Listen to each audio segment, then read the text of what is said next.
დილამშვიდობის ყველას, პარასკევი, 2 ივნისი, 8 საათი სრულდება საქართველოში და მის დედაქალაქში. მოგესალმებით ყველას და წარმატებულ შემოსავლიან დღეს გისურვებთ. ამისი წინაპირობა და საკმაოდ სერიოზული ნაბიჯი წინ კიდევ ერთმა ქართულმა ბანკმა გადადგა. TBC ბანკი ლონდონის საფონდო ბირჟის FTSE 250-ში შევიდა. FTSE 250-ში შესვლის შემდეგ კიდევ უფრო გაიზრდება ბანკის აქციებზე ხელმისაწვდომობა და შესაბამისად ეს იმოქმედებს კომპანიის ბანკის აქციების ლიკვიდურობაზე. TBC ბანკის აქციები ლონდონის საფონდო ბირჟაზე 2014 წლიდან ივაჭრება. გეხსოვებათ ეს დღე, როცა ვიცე-პრემიერი კუმსიშვილი, ეროვნული ბანკის პრეზიდენტი კობა გვენეტაძე და ცხადია TBC ბანკის აღმასრულებელი და სამეთვალყურეო გუნდის წარმომადგენლები ერთად აღნიშნავდნენ. ბირჟის პრემიუმ სეგმენტში ბანკმა გასულ წელს გადაინაცვლა FTSE 250 ინდექსი მსხვილი კაპიტალიზაციის მქონე კომპანიებს აერთიანებს. ლონდონის საფონდო ბირჟის 250 უმსხვილეს კომპანიას შორის 2012 წლიდან არის საქართველოს ბანკიც. მე ულოცავ ჩვენი საქმიანი გუნდის ბიზნესმედია საქართველოს სახელით TBC ჯგუფს ამ ძალიან დიდ წარმატებას და შემდგომ წინსვლას უსურვებ ქართულ ბიზნესს და ქართულ კომპანიებს. ამასობაში აუდიტორულმა და ბიზნეს საკონსულტაციო კომპანია BDO-მ მსოფლიო ქვეყნების საინვესტიციო გარემოს შემსწავლელი კვლევა International Business Compass 2017 გამოაქვეყნა. საერთაშორისო ბიზნეს კომპასი იკვლევს ქვეყნის სანდომიანობას სხვადასხვა მექანიზმით და მოიცავს 3 მიმართულებას: ეკონომიკურ, პოლიტიკური, სამართლებრივი და სოციალური, კულტურული. საქართველოს პოზიცია რეიტინგში 3 პოზიციით გახლავთ გაუმჯობესებული. 57 ადგილი დავიკავეთ. თუმცა აღსანიშნავია, რომ ის კვლავ ჩამოუვარდება 2015-ის მაჩვენებელს, როცა საქართველოს რეიტინგში 53 პოზიციაზე გავხდათ. ეკონომიკური კუთხით საქართველოს რეიტინგში 52 ადგილი უკავია. პოლიტიკურ სამართლებრივი კრიტერიუმით 46-ე, ხოლო სოციალურ-კულტურული კრიტერიუმით კი საქართველოს მსოფლიოში BDO-ს ვერსიით 56 ადგილზე გახლავთ. საქართველოს საინვესტიციო მიმზიდველობის კუთხით მეზობელ ქვეყნებს შორის ყველაზე კარგი პოზიცია აქვს. თუ გავითვალისწინებთ, რომ სომხეთი რეიტინგში 77 ადგილზეა, აზერბაიჯანი 79-ზე, თურქეთი 53-ზე, ხოლო რუსეთი 109 ადგილს იკავებს. საჩვენს უნდა აღინიშნოს, რომ BDO International მსოფლიოს 174 ქვეყნის საინვესტიციო მიმზიდველობას ყოველწლიურად აფასებს. საქართველოს ნამდვილად უსურვებ AKC შედეგების გაუმჯობესებას. აკრიტიკული ცხადია იქნება სასამართლო რეფორმა და პროცედურები, რადგან საკმაოდ მოჭარბებულია წუხილი საერთაშორისო თუ ადგილობრივი ორგანიზაციებისგან, ბიზნესებისგანაც. რეიტინგში პოზიციების გამყარებასთან ერთად კიდევ უკეთეს ამბებს მივიღებ, დარწმუნებული ვარ დასაქმების კუთხით სტატისტიკის დეპარტამენტისგან ამ სტატისტიკის დათვლისას, თუმცა დღეს ვითარება შემდეგი გახლავთ. 2016 წელს საქართველოში უმუშევრობის დონე 2015 წელთან შედარებით 0,2 პუნქტით შემცირდა და 11,8% შეადგინა. მოკლედ, საქსტატის ინფორმაციით, მეგობრებო, 2016 წელს უმუშევრობის დონემ ბოლო 13 წლის მანძილზე ყველაზე დაბალ ნიშნულს მიაღწია. საქსტატის მიერ Forbes-ისთვის მიწოდებული ინფორმაციის თანახმად, კი საქართველოში ყველაზე მსხვილ დამსაქმებელ 20 კომპანიას შორის 11-ში წილი სახელმწიფოს ეკუთვნის.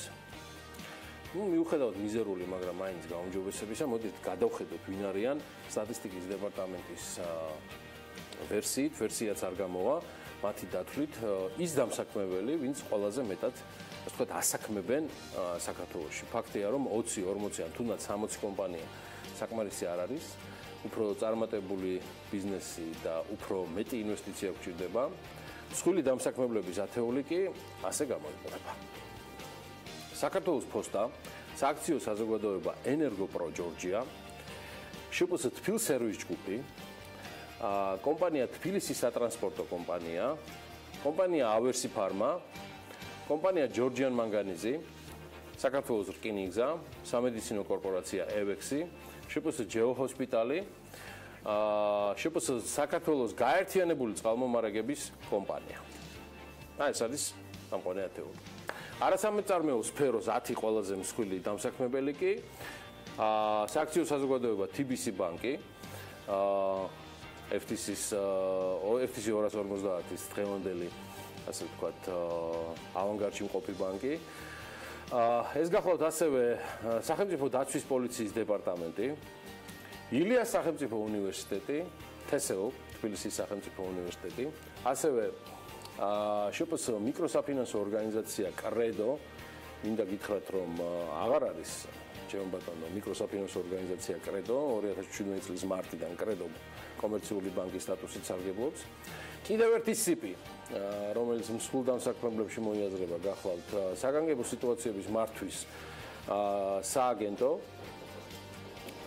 წამყვან ათეულშია ლიბერტი ბანკი და თბილისის სახელმწიფო უნივერსიტეტი. ასევე თბილისის საქართველოს ტექნიკური უნივერსიტეტი და საქართველოს ბანკი. აი ეს ჩამონათვალი ერთგვარი რეიტინგის მიხედვით გაგაცანით, თუმცა საგზდადი კონკრეტულ კომპანიებში დასაქმებული პირების რიცხოვნობაზე ინფორმაციას არ ფლობს. ვიცით, რომ 2016 წელს სახელმწიფო სექტორში დასაქმებულთა რიცხვი 12675 კაცი შემცირდა და 262,000 შეადგინა. ეს დაზუსტებულად ვიცით, თუმცა სახელმწიფო სექტორში დასაქმებული მხოლოდ 14,9% მუშაობს.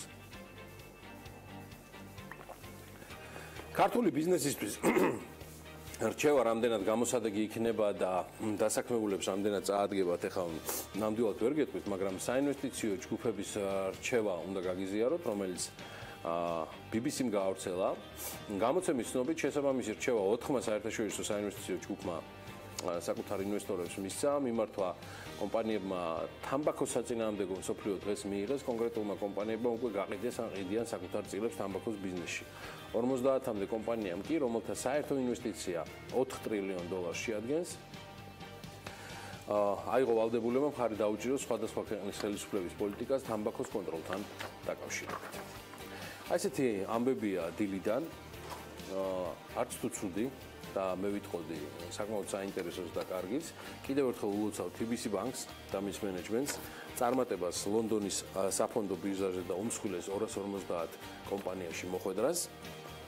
მეტი ქართული კომპანია ლონდონის საფონდო ბირჟაზე, მათ შორის ვისურვებდი, რომ მაქსიმალურად მოხვდნენ იქ სახელმწიფო კომპანიებით, რაც მათ გამჭვირვალობას და თანხების მოზიდვასაც შეუწყობს ხელს. პრინციპში ყველაფერი მზად არის საიმისოთ, რომ ამოქოკილოდ გამოვაცხადო პარასკევის საქმიანი დილა, რომელსაც ცხადია უყურებთ ტელევიზორზე და გვისმენთ რადიო ჰერეთის და რადიო თბილისის საშუალებით.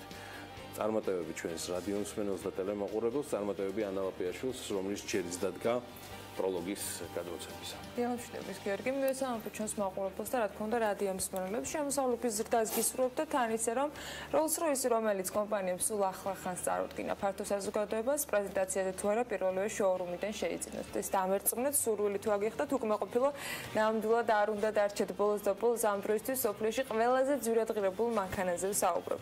და ახლა თქვენ კადრში ხედავთ მას. ახლა ახალი კუპე სვეპტალი, რომელიც ხელნაკეთია და 1930-იანი წლების სტილში შეიქმნა დაახლოებით $13 მილიონი ღირს. ახალი Rolls-Royce-ის პრეზენტაცია მონაკოში შედგა. ეს არის სწორედ მონაკოს პარკი, ულამაზესი პალმებით, სხვათა შორის Rolls-Royce Motors Cars-ის დიზაინის დირექტორი ჯაილზ ტეილორი ამბობს, რომ თავად ავტომობილი განსაკუთრებული კლიენტების სურვილის მიხედვით დაპროექტდა და შეიქმნა. განსაკუთრებული კლიენტი თუ არ ხარ, ალბათ 13 მილიონი მანქანას ვერ იყიდი, სულ მცირე და შესაბამისად წინასწარს თუ გაითვალისწინებენ შესურვილებს და მოთხოვნებს, არც ეგ არის გასაკვირი. ნებისმიერ შემთხვევაში გისურვებთ, რომ თუ კი სურვილი გაგიჩნდათ და თქვენი სურვილები თანაც განსაკუთრებული ემთხვევა, განსაკუთრებული კლიენტების სურვილებს, რომელიც Rolls-Royce-ის მომხმარებლები უკვე არიან, დაემთხვა, მისი შეძენის შესაძლებლობა გქონდეთ. სუდი არ არის 13 მილიონის მილიონი გირვანქას წერილი. $13 მილიონი მანქანაში. თუნდაც Rolls-Royce-ს. არ მიყვარს მანქანა მოვიტყუები, მაგრამ არც ისეთი გადახრა მაქვს. ნუ ფაქტია, რომ ესეთი რამ თქულა არ კეთდება და მას თავისი მუშტარი ჩვენს ენაზე რო ვთქვათ, ნამდვილად ეყოლება, თუმცა ნამდვილად ხელოვნების ნიმუშს გავს.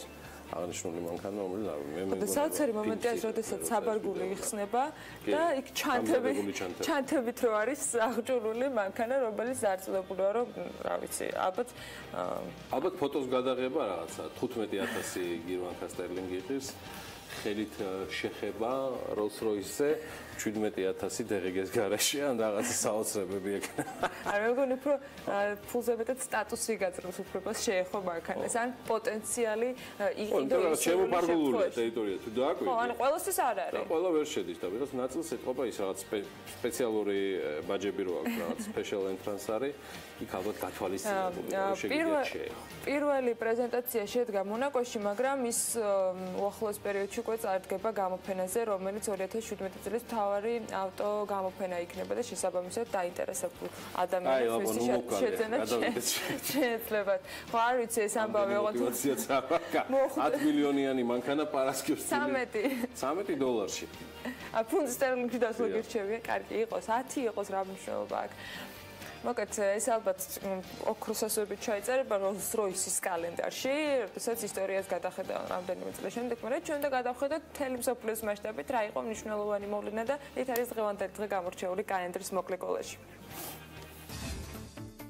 1896 წლის 2 ივნის გულიელმო მარკონიმ თავისი რევოლუციური გამოგონებისათვის პატენტი მიიღო. ეს გახლდათ რადიო.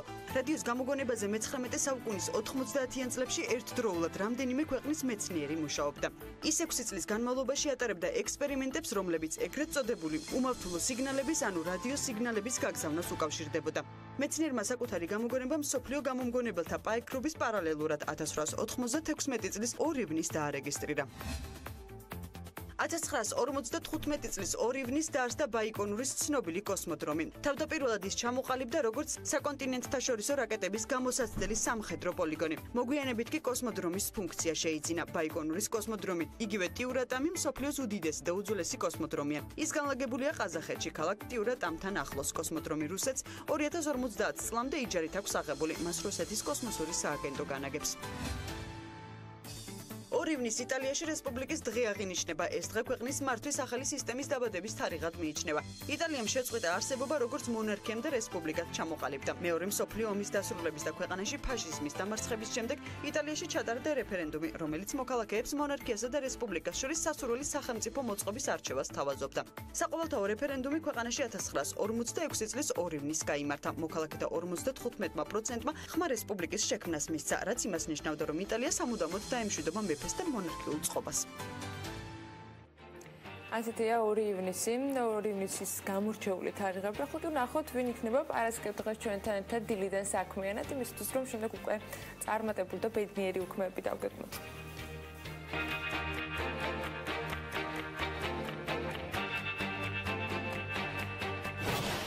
2 ივნისის საქმიანად დაწყებისათვის დილიდან ზრუნავენ მედია მეტრეველი ქართული წიგნების ეროვნული ცენტრის დირექტორი, არკოფეროლოგის ხელმძღვანელი კრისტოფ ჰაკერი, სამართლის რუბრიკის სტუმარი, საქმიან დილაში სახალხო დამცველი უჩან ანუაშვილი იქნება.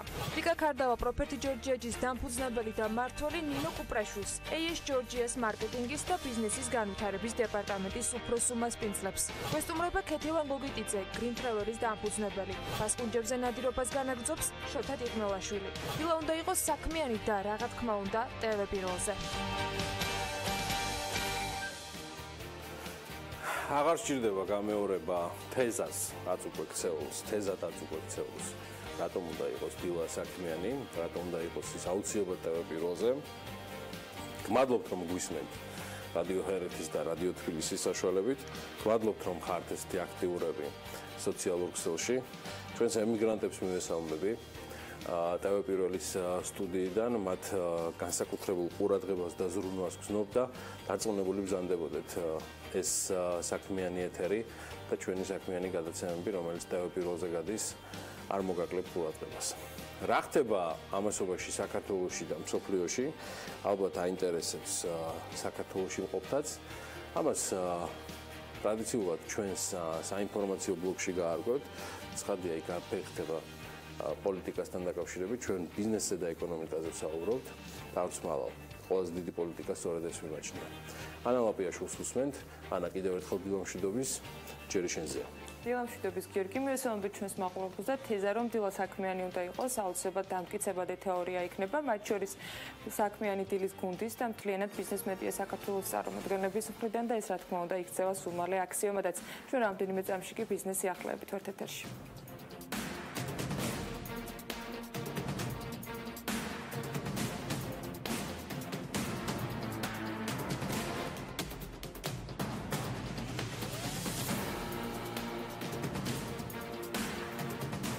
საზოგადოებრივი თავშეყრის ადგილების დაზღვევა სავალდებულო გახდება მთავრობის ხდომაზე პრემიერ-მინისტრმა აღნიშნა რომ სამოქალაქო უსაფრთხოების შესახებ კანონში მნიშვნელოვანი ცვლილება შედის და მიზეზი ბოლო პერიოდში მომხდარი რამდენიმე ხანძარია რომელმაც საკმაო ზარალი მიაყენა სავაჭრო ცენტრებს და იმ ფუნქციონირებად მცირე და საშუალო ბიზნეს და ცენტრების მფლობელებს რომელსაც ეს უკავშირდებოდა სახელმწიფო შეადგენს ნუსხას და ამ ნუსხაში გათვალისწინებულ ობიექტებს, საზოგადოებრივი თავშეყრის ადგილებს და მათ მფლობელებს ექნებათ სავალდებულო დაზღვევის მოთხოვნა, რათა მესამე პირების მხრივ სიცოცხლის, ჯანმრთელობის და ქონების ნაწილში მიყენებული ზიანი იქნას აუცილებელი წესით დაზღვეული. ვფიქრობ, რომ ეს არის ძალიან მნიშვნელოვანი ცვლილება იმისათვის, რომ ჩვენი მოქალაქეების და მცირე ბიზნესის უფლებები იყოს დაცული. საქართველოს ტერიტორიაზე მოძრავი უცხო ქვეყანაში რეგისტრირებული ავტოსატრანსპორტო საშუალებების დაზღვევა სავალდებულო ხდება. კანონპროექტები საქართველოს ტერიტორიაზე მოძრავი უცხო სახელმწიფოში რეგისტრირებული ავტოსატრანსპორტო საშუალების მფლობელის სამოქალაქო პასუხისმგებლობის სავალდებულო დაზღვევის და საქართველოს ადმინისტრაციულ სამართალდარღვევათა კოდექსში ცვლილებების შეტანის შესახებ მთავრობის ხდომაზე განიხილეს. საქართველოს ტერიტორიაზე მოძრავი უცხო სახელმწიფოში რეგისტრირებული ავტოსატრანსპორტო საშუალების მფლობელის სამოქალაქო პასუხისმგებლობაც იქნება სავალდებულო წესით დაზღვეული და ეს მოთხოვნა იქნება გავრცელებული და აღსრულებული, ვინაიდან ჩვენ ხშირად გვაქვს ასეთი ინციდენტებიც, რომელსაც ხშირად ზოგ შემთხვევაში ადამიანის სიცოცხლის, ზოგ შემთხვევაში ჯანმრთელობის თუ ქონების დაკარგვა თანსდევს. ამიტომ ეს არის ძალიან მნიშვნელოვანი. უნდა ისიც დავაანონსო, რომ ჩვენ მუშაობთ, რომ მთლიანად მესამე პირის მიმართულებით მესამე მხარის ვალდებულების დაზღვევა გავრცელდეს არა მხოლოდ უცხოეთში რეგისტრირებულ, არამედ ყველა ავტოსატრანსპორტო საშუალებაზე, ვინაიდან ეს არის ძალიან მნიშვნელოვანი მწვანე-ბარათის სისტემაში საქართველოს გაწევრიანებისთვის და იმისათვის, რომ საქართველოში მოგზაურმა უცხოელებმაც იგრძნონ თავი იმ ქვეყანაში, სადაც ვრცელდება ყველა ცივილიზებულ ქვეყანაში მოქმედი წესები და მესამე პირთა მიმართ ვალდებულება უნდა იყოს რაც შეიძლება ფართოდ დაზღვეული ჩვენს ქვეყანაში. ევროპული აკრედიტაციის გენერალურ ასამბლეაზე კი ხელი მოეწერა საქართველოში გაცემული აკრედიტაციის შეთანხმების შედეგების აღიარების შეთანხმებას უკაცრავად პრემიერ-მინისტრის გიორგი გურიკაშვილის შეფასებით ეს არის დიდი მიღწევა თანმიმდევრული რეფორმების შედეგი და ევროპის შესაბამისი ასოციაციის მიერ საქართველოს სახელმწიფო ინსტიტუტის კიდევ ერთი მნიშვნელოვანი აღიარება. ძალიან დიდი მიღწევა უზარმაზარი სამუშაოს შედეგი თანმიმდევრული რეფორმების და ეს კიდევ ერთი აღიარებაა მნიშვნელოვანი საქართველოს სახელმწიფო ინსტიტუტის ევროპის შესაბამისი ასოციაციის მიერ. ეს მიღწევა გააადვილებს ქართული პროდუქციის დაშვებას ევროპულ ბაზარზე და საქართველოს აკრედიტაციის ცნობას ევროპული სახელმწიფოების მიერ. ტავტოლოგიურად გამომეორდით მე და პრემიერ-მინისტრი. My bad. მთავრობის ხდომის შემდეგ განმარტებები ეკონომიკის სამინისტროს განასმოვისმინეთ. გენადი არულაძის განცხადებით, შეთანხმება მოიცავს ეკონომიკის სამინისტროს აკრედიტაციის ერთიანი ეროვნული ცენტრის მიერ გაცემულ აკრედიტაციებს, შემდეგ სფეროებში გამოცდები და დაკალიბრება, პროდუქტის სერტიფიკაცია, პერსონალის სერტიფიკაცია და ინსპექტირება. ამ სფეროებში აკრედიტებულ პირების მიერ გაცემული გამოცდის ოქმები და სერტიფიკატები აღიარებულია ევროკავშირის და ევროპის აკრედიტაციის სხვა წევრი ქვეყნების მიერ. მისი თქმით, უმრავლეს შემთხვევაში ექსპორტიორს უცხოეთში გამოცდების და სერტიფიკატების ჩატარება აღარ დასჭირდება. აღნიშნული ასევე ხაზგასაცმელია და მნიშვნელოვანია ჩვენი ექსპორტიორებისთვის და ჩვენი მწარმოებლებისთვის, რადგან აღნიშნულ სფეროებში მიღებული საერთაშორისო აღიარება ნიშნავს ჩვენი პროდუქტის, ნაწარმოებების პროდუქტის ევროკავშირში და სხვა საერთაშორისო ბაზრებზე გასვლას და დამატებითი ბარიერების გარეშე გასვლას, რაც მნიშვნელოვანია იმ კუთხით, რომ ეს ხელშეუწყობს დაზოგონ ჩვენმა მეწარმეებმა დრო და ასევე ის ხარჯი, რომელიც მათ უწევდათ ამ დრომდე, სანამ ჩვენს შესაბამის სფეროებში არ არსებობდა საერთაშორისო აკრედიტაციის აღიარება.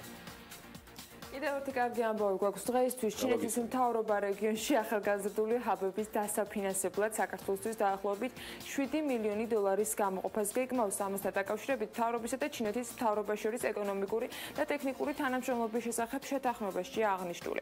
მთავრობის საჭიროების შესაბამისად ჩინეთის სახალხო რესპუბლიკის მთავრობა თანახმა გამოუყო საქართველოს მთავრობას უსასყიდლო დახმარება 50 მილიონი ჟენმინბი იუანის ოდენობით ჯანსაღი ცხოვრების წესის, მეწარმეობის, ინოვაციების და სხვა ღონისძიებების ხელშეწყობისათვის საქართველოს რეგიონებში ახალგაზრდული ჰაბების შექმნის პროექტების დასაფინანსებლად.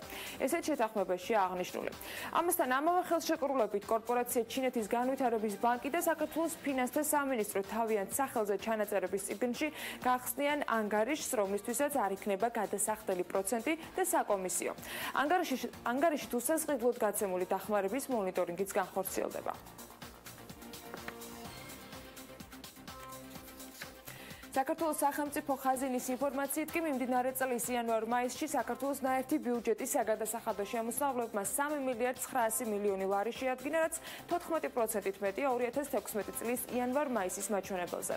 ბიუჯეტის საგადასახადო შემოსავლების ზრდა ძირითადად საშემოსავლო გადასახადიდან, აქციზიდან და დამატებული ღირებულების გადასახადიდან მიღებულმა შემოსავლების ზრდამ განაპირობა.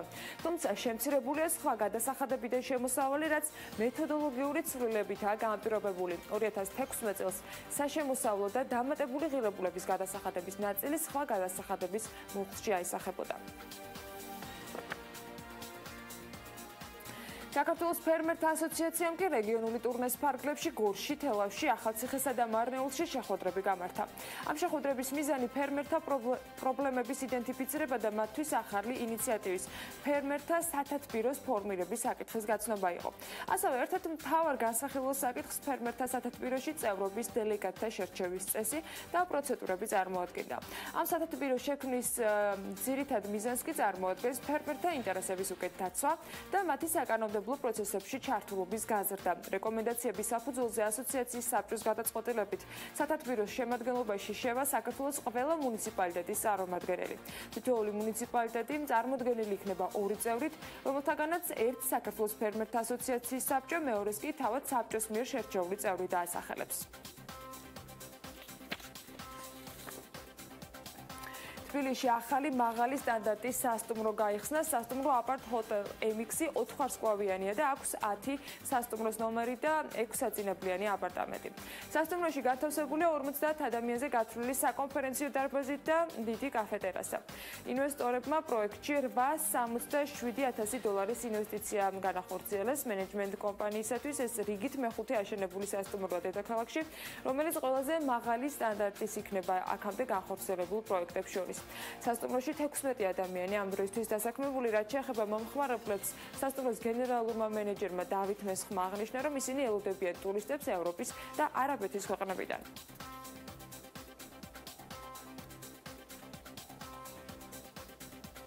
2017 წლის ზაფხულის ტურისტულ სეზონზე ბათუმის მიმართულებით ფრენებს 8 ახალი ავიაკომპანია გეგმავს. ტავ-ჯორჯიას განცხადებით, ბათუმის აეროპორტს ახალი ფრენები კიევის, მოსკოვის, ჩერეპოვეცის, პეტერბურგის, დუბაის, ბეირუთისა და თეირანის მიმართულებით ემატება. ვარშავის მიმართულებით პირველი რეისი Small Planet Airlines-მა 26 მაისში ასრულა. კარგი ამბავია ნამდვილად გაზრდილი ფრენების სიხშირე. ახალი ავიაკომპანიებიც ქართულ აეროპორტებში კარგი ამბავია.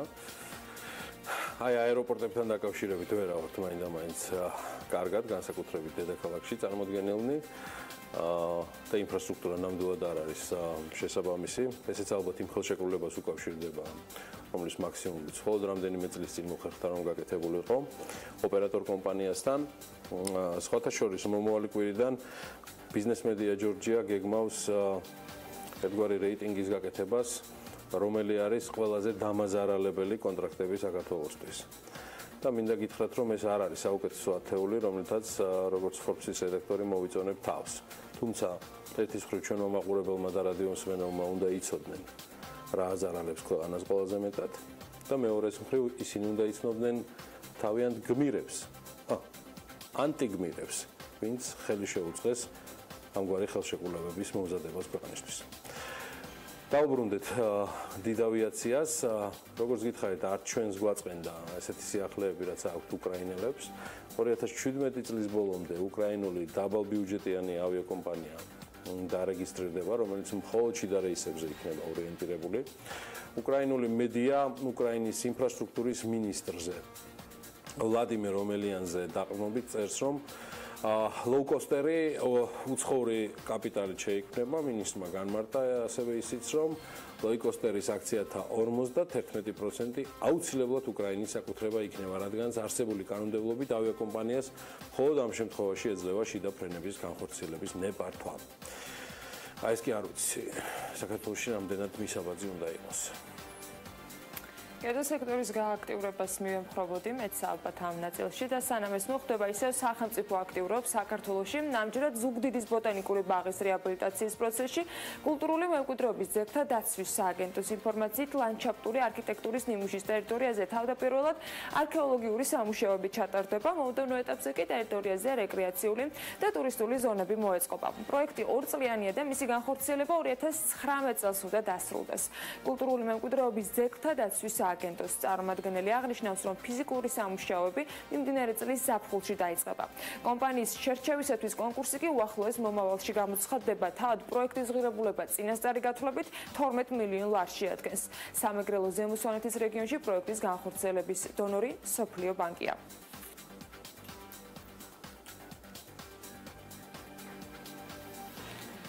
ამერიკის შეერთებული შტატების პრეზიდენტის ადმინისტრაციამ ვიზების გაცემის წესები გაამყარა. ამასთან დაკავშირებით როიტერი აღწერებს ინფორმაციას და ისინი აღნიშნავენ, რომ ახალი წესები მოიცავს სოციალურ ქსელში დარეგისტრირებული სახელების მითითებასაც. ასევე შტატების საკონსულოების თანამშრომლებს უფლება ექნებათ მოითხოვონ წინა პასპორტების ნომრები, ბოლო 5 წლის განმავლობაში სოციალურ ქსელებში დარეგისტრირებული გვერდების მითითება, ბოლო 15 წლის განმავლობაში აპლიკანტის დეტალური ბიოგრაფია, მათ შორის დასაქმების მონაცემები და მგზავრობის ისტორიაც. სავიზო ანკეტაში კითხვებში მითითებულია, როგორც არასავალდებულო ეს ნაწილი, თუმცა მათი შეუსაბლობის შემთხვევაში ვიზის გაცემა შეიძლება გაჭიანურდეს, ან ვიზის გაცემაზე უარიც მიიღოთ.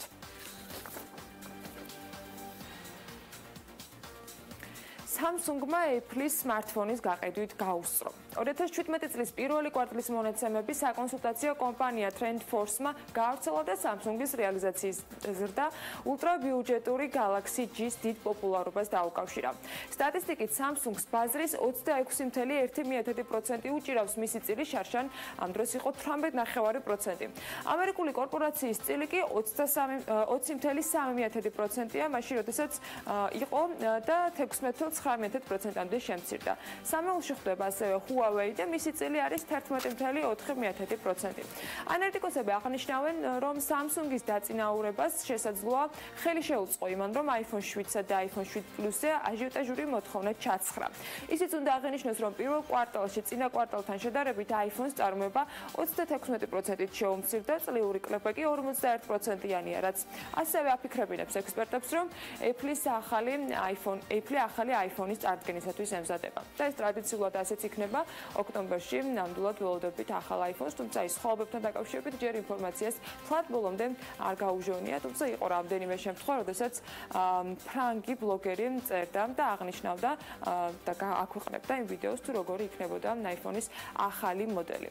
ახლა კი დრო არის, რომ საქართველოს და დღევანდელ დღის ეს რიგს დავუბრუნდეთ. 10:30-ზე სასტუმრო Rooms Hotel თბილისში საქართველოს ენერგეტიკის და წყალმომარაგების მარეგულირებელი ეროვნული კომისიის ინიციატივით წყალმომარაგების სექტორში არსებულ არსებულ გამოწვევებთან დაკავშირებით სამუშაო შეხვედრა დაგეგმილი სულ რაღაც 1 საათში უნდა დაიწყოს.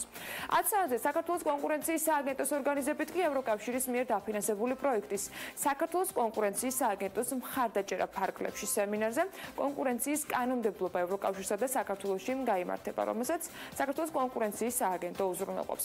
11 საათზე სასტუმრო ქორთიარდ მარიოტში ტურიზმის ადმინისტრაციის ხელმძღვანელი საზოგადოებას მაისის თვეში შემოსული ტურისტების და საერთაშორისო მოგზაურების სტატისტიკას გააცნობს და ზაფხულის გეგმების შესახებ ისაუბრებს. ამ სტატისტიკას BMG-ის მომხმარებელი აუცილებლად დღის განმავლობაში თავადაც გაეცნობა. 11 საათზე კი საგამოფენო ცენტრ ექსპო ჯორჯიაში საქართველოს ეკონომიკისა და მდგრადი განვითარების სამინისტროს პროექტის აწარმოეს საქართველოში მხარდაჭერით ფრანჩაიზინგის საერთაშორისო გამოფენა Bay Brand ტრანსკავკასია გაიხსნება. ასევე 12-ის ნახევარზე პროფესიული კავშირების გაერთიანების თავმჯდომარე ირაკლი პეტრიაშვილი და მეტალურგთა მეშახტეთა და ქიმიურ მრეწველობაში დასაქმებულთა პროფკავშირების თავმჯდომარე თამა დოლაპერიძე გეგმავენ პრესკონფერენციის გამართვას, რომელზეც წინასწარი ინფორმაციით გააჟღერებენ ისინი მეშახტეებისათვის სპეციალური საშეღავათო სისტემის შემოღების შესახებ ინიციატივას.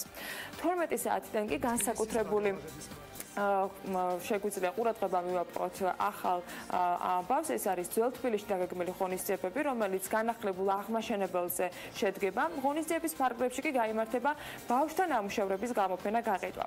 ბაღების აღსაზრდელთა შემოქმედებითი კონცერტი და მოეწყობა პატარა მზარეულების კუთხეს სტუმრებისათვის პანტონიმის თეატრის მსახიობები იქნებიან მობილიზებულები. გამოფენა გაყიდვიდან შემოსული თანხა კი გადაირიცხება საქართველოს სოლიდარობის ფონდში სიმსივნით დაავადებული ბავშვების მკურნალობის და დიაგნოსტიკისათვის.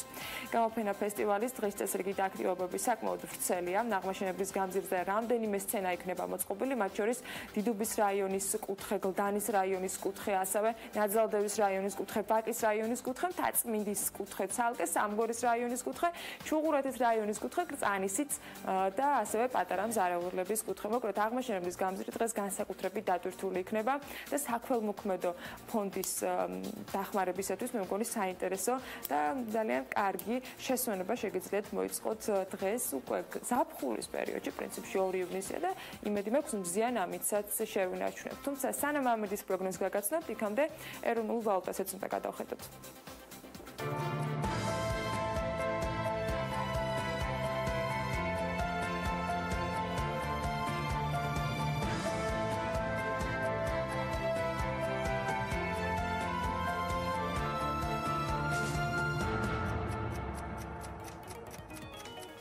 ანალაპიაშვილს ისე უყვარს ბავშვები, რომ დღესასწაულის აღნიშვნა ახალ თბილისში ხვალინდელი დღის მაგივრად დღეს გადმოიტანა. ხვალ იქნება ეს ამბავი.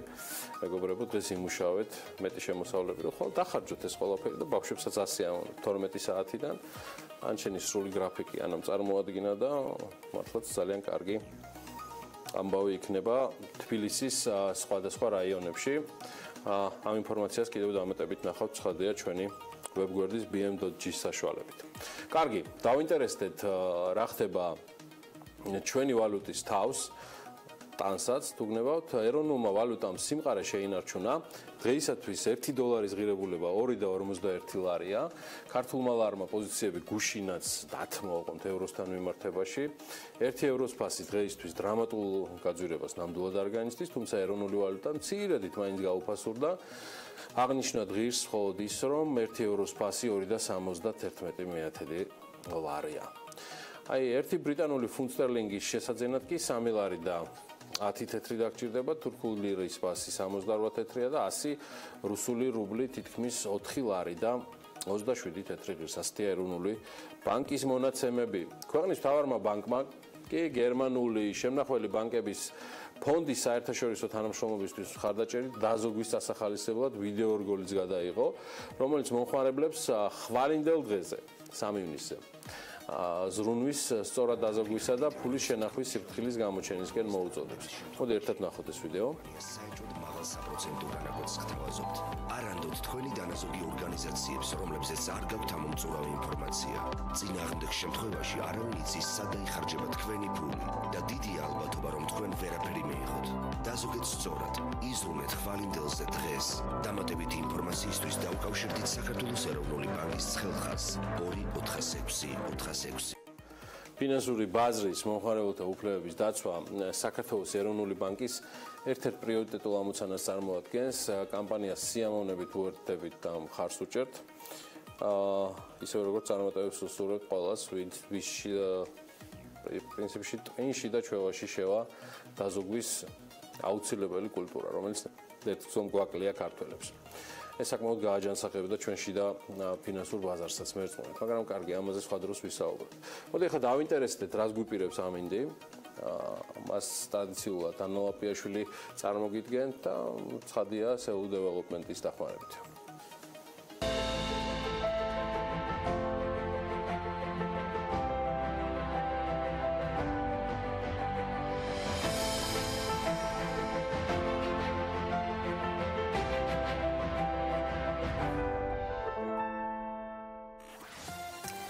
მზიანი ამინდები შემოგვეჩვია და ეს მხოლოდ კარგია. ერთი შემიძლია გითხრათ, რომ დედაქალაქის მაცხოვრებლებს ქარში არ გაგვიმართლა. გარემოს ეროვნული სააგენტო კი უწყობა, რომ ამინდი საქართველოში განპირობებული იქნება შავი ზღვის ჩრდილო-დასავლეთიდან მოქმედი ცივი ჰაერის მასების და სამხრეთ რაიონებიდან გავრცელებული თბილი ჰაერის მასების ურთიერთქმედებით. შესაბამისად, მოსაოდნელია დრო გამოშვებით ღრუბლიანობის მომატება. დღის მეორე ნახევრიდან კი უმეტეს რაიონში ზოგან ხანმოკლე წვიმათან ელჭექით აღმოსავლეთ საქართველოში შესაძლოა იყოს სეტყვაც და იქროლებს დასავლეთის ქარი, რომელიც აღმოსავლეთ საქართველოში დრო გამოშვებით გაძლიერდება. სოხუმში უმეტესად უნალექოთ ჩაივლის დღე და 20 გრადუსი იქნება, ბათუმში 19 გრადუსამდე გათბება ჰაერი, ქობულეთში 20 გრადუსი დაფიქსირდება, ქუთაისში კი 21 გრადუსი. ზუგდიდშიც 21 გრადუსი ამოსაოდნელი, ოზურგეთშიც 21 გრადუსი დაფიქსირდება მაქსიმალურ ტემპერატურად, ონში 19 გრადუსი იქნება, გორში კი 22 გრადუსი. ცხინვალშიც 22 გრადუსი არის მოსაოდნელი, მარნეულში კი 25, რუსთავში 24 გრადუსამდე გათბება ჰაერი, ახალციხეში 19 გრადუსს ველოდებით, ბორჯომში 20 გრადუსი იქნება, ბაკურიანში კი შესაძლოა იწვიმოს თან ელჭექით და 16 გრადუსი დაფიქსირდება. ხანმოკლე წვიმა ამოსაოდნელი ახალქალაქში და 15 გრადუსი, სტეფანწმინდაში შესაძლოა იწვიმოს და 14 გრადუსი იქნება მაქსიმალური ტემპერატურა, თელავში დღის ბოლოს ხანმოკლე წვიმას ელოდებიან სინოპტიკოსები და 23 გრადუსს ვარაუდობენ. აი რაც შეეხება დედაქალაქს, რო გამოშვებით ღრუბლიანობის მომატება, შესაძლოა ხანმოკლე წვიმაც მოჰყვეს, იქროლებს ჩრდილო-დასავლეთის მიმართულების ქარი და როგორც გითხარით, დრო გამოშვებით გაძლიერდება კიდეც. სამაგიეროდ თბილა დღის განმავლობაში 24 გრადუსამდე მიაღწევს ჰაერის ტემპერატურა. ქარი გაძლიერდება? ქარი გაძლიერდება. ჩვენ უკეთესი ამბებიც გვაქვს თქვენთვის. სულ ცოტა ხანში დაგიბრუნდებით შემოსავლების ტელეპიროზე, ასევე გვისმენთ რადიო ჰერეთის და რადიო თბილისის საშუალებით. ფრანკფურტის წიგნის ფესტივალი გვიახლოვდება. რა მნიშვნელობა აქვს ამ ღონისძიებას? ეს ძალიან კარგად იციან ავტორებმა, გამომცემლებმა, ზოგადად წიგნის მოყვარულებმა, მაგრამ ვატყობ, რომ მეტი მინერალებია საჭირო, რომ გავიაზროთ ამ ღონისძიების მნიშვნელობა. სულ მალე საინტერესო სტუმრებით რამდენიმე წუთში დაგველოდეთ.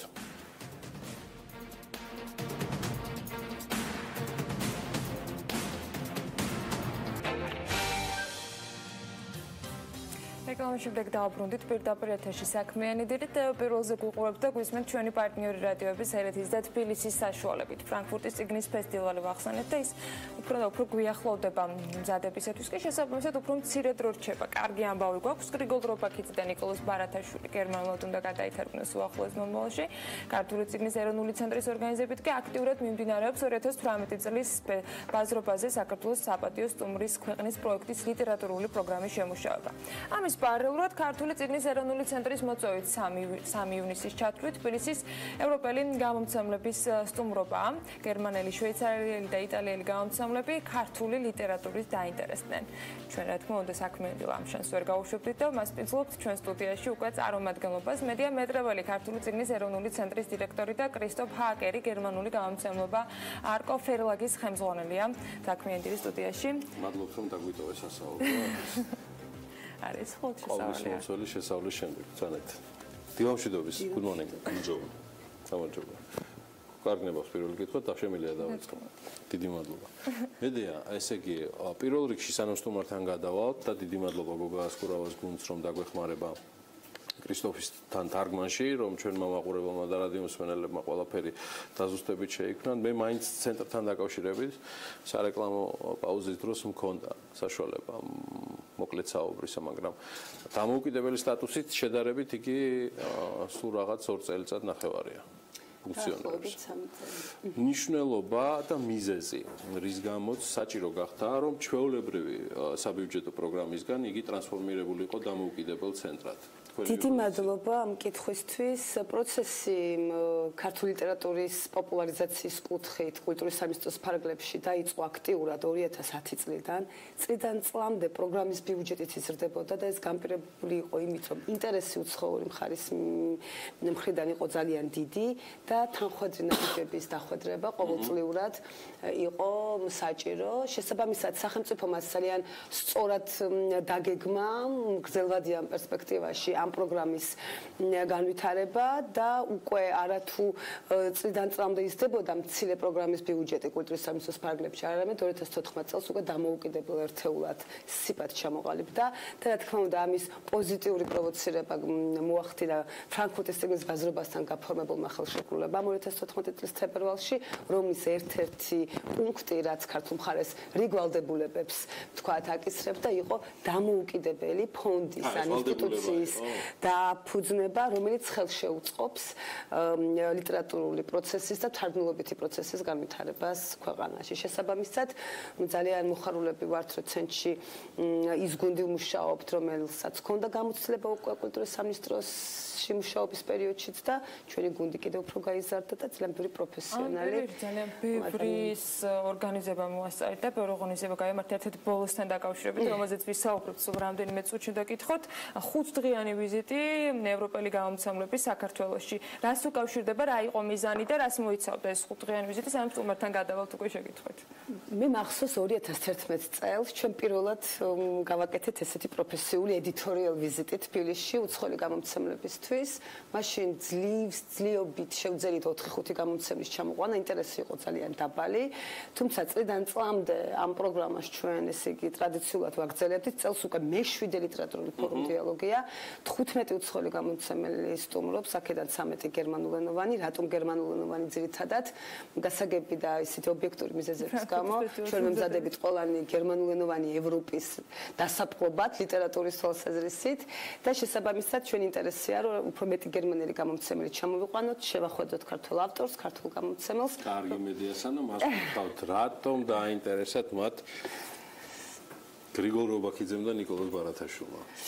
რა თქმა უნდა ეს კითხვა უპირველეს ყოვლისა თავად გამომცემელს დაუსვათ, თუმცა მე მგონია რომ გრიგოლ რობაქიძის შემოქმედება არ არის უცხო გერმანული სივრცისთვის, გრიგოლ რობაქიძის ბიოგრაფიიდან გამომდინარე, მისი პიროვნებიდან გამომდინარე, რაც შეეხება ნიკოლოზ ბარათაშვილს, ნიკოლოზ ბარათაშვილის საიუბილეო წელია მოგეხსენებათ იუნესკოს მეგიდით აღენიშნება წელს და ძალიან მოხარულები ვართ რომ ისეთმა კარგმა გამომცემლებმა როგორც არკოფელაგია გადაწყვიტა. რა გინდა გასაკვირი არ უნდა იყოს, ნიკოლოზ ბარათაშვილის თარგმანები უკვე არსებობდა გერმანიაში ძალიან დიდი ხნის წინ გაკეთებული. ბატონი კრისტოფერი არის ძალიან მაღალი დონის გამომცემელი, რომელმაც ეს ინფორმაცია უშუალოდ თავად მოიწია და თავად მიიღო გადაწყვეტილება.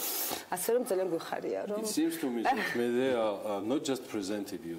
ამის ნიშნავს იმას, რომ თქვენ არ მხოლოდ წარმოადგენთ You are very welcome here with us, but I მოგესალმებით ამოვნებით, მაგრამ მე მაქვს იგივე შეკითხვა ბატონო კრისტოფერ თქვენთან, რატომ ქართული გამომცემლობა, რატომ ქართველი მწერლები, რატომ ქართველი პოემები და განსაკუთრებით რატომ ნიკოლოზ ბარათაშვილი და გრიგოლ რობაქიძე? There are only two of several names ორი ჩამონათვალი, 7 ჩამონათვალიდან, რომელიც გამოიცემა გერმანიაში. I guess that you have როგორც ხედავ, თქვენ ყველა მიზეზი გაქვთ იმისა, რომ იამაყოთ თქვენი ლიტერატურით. You have this თქვენ გაგაჩნიათ you have any reason to be self-confident. ძალიან ბევრი მიზეზი იმისა, რომ იყოთ დაჯერებული, ვინაიდან განსაკუთრებული კულტურა და ლიტერატურა გაგაჩნიათ და სწორედ ამიტომ ეს გახლავთ ახლა დრო იმისა, რომ მთელმა მსოფლიომ შენიშნოს ეს განსაკუთრებულობა და სწორედ ამიტომ ჩვენ ვცდილობთ ჩვენი წვლილი შევიტანოთ, რომ აღმოვაჩინოთ და დავნერგოთ, გავაცნოთ ქართული ლიტერატურა მთელს მსოფლიოს. მე არ საუბრობ მხოლოდ გერმანულ გამომცემლობას, არამედ სხვა ქვეყნებსაც. თქვენ შეგიძლიათ დარწმუნებული იყოთ, რომ თქვენი ლიტერატურაში ცნობილი სახელები, როგორც არის ვაჟა-ფშაველა, რუსთაველი, მიხეილ ჯავახიშვილი, ოთარ ჩხეიძე, ოთარ ჭილაძე, მე-17 საუკუნის დამახასიათებელი რომანტიზმი დღეს უკვე იგივე დონეზე, როგორც სხვა ქვეყნების ლიტერატურას თუ შევადარებ. მე უკვე აღარ მაქვს სხვა დამატებითი კითხვა, იმიტომ რომ ძალიან ზედმიწევნით იცნობთ ქართულ ლიტერატურას.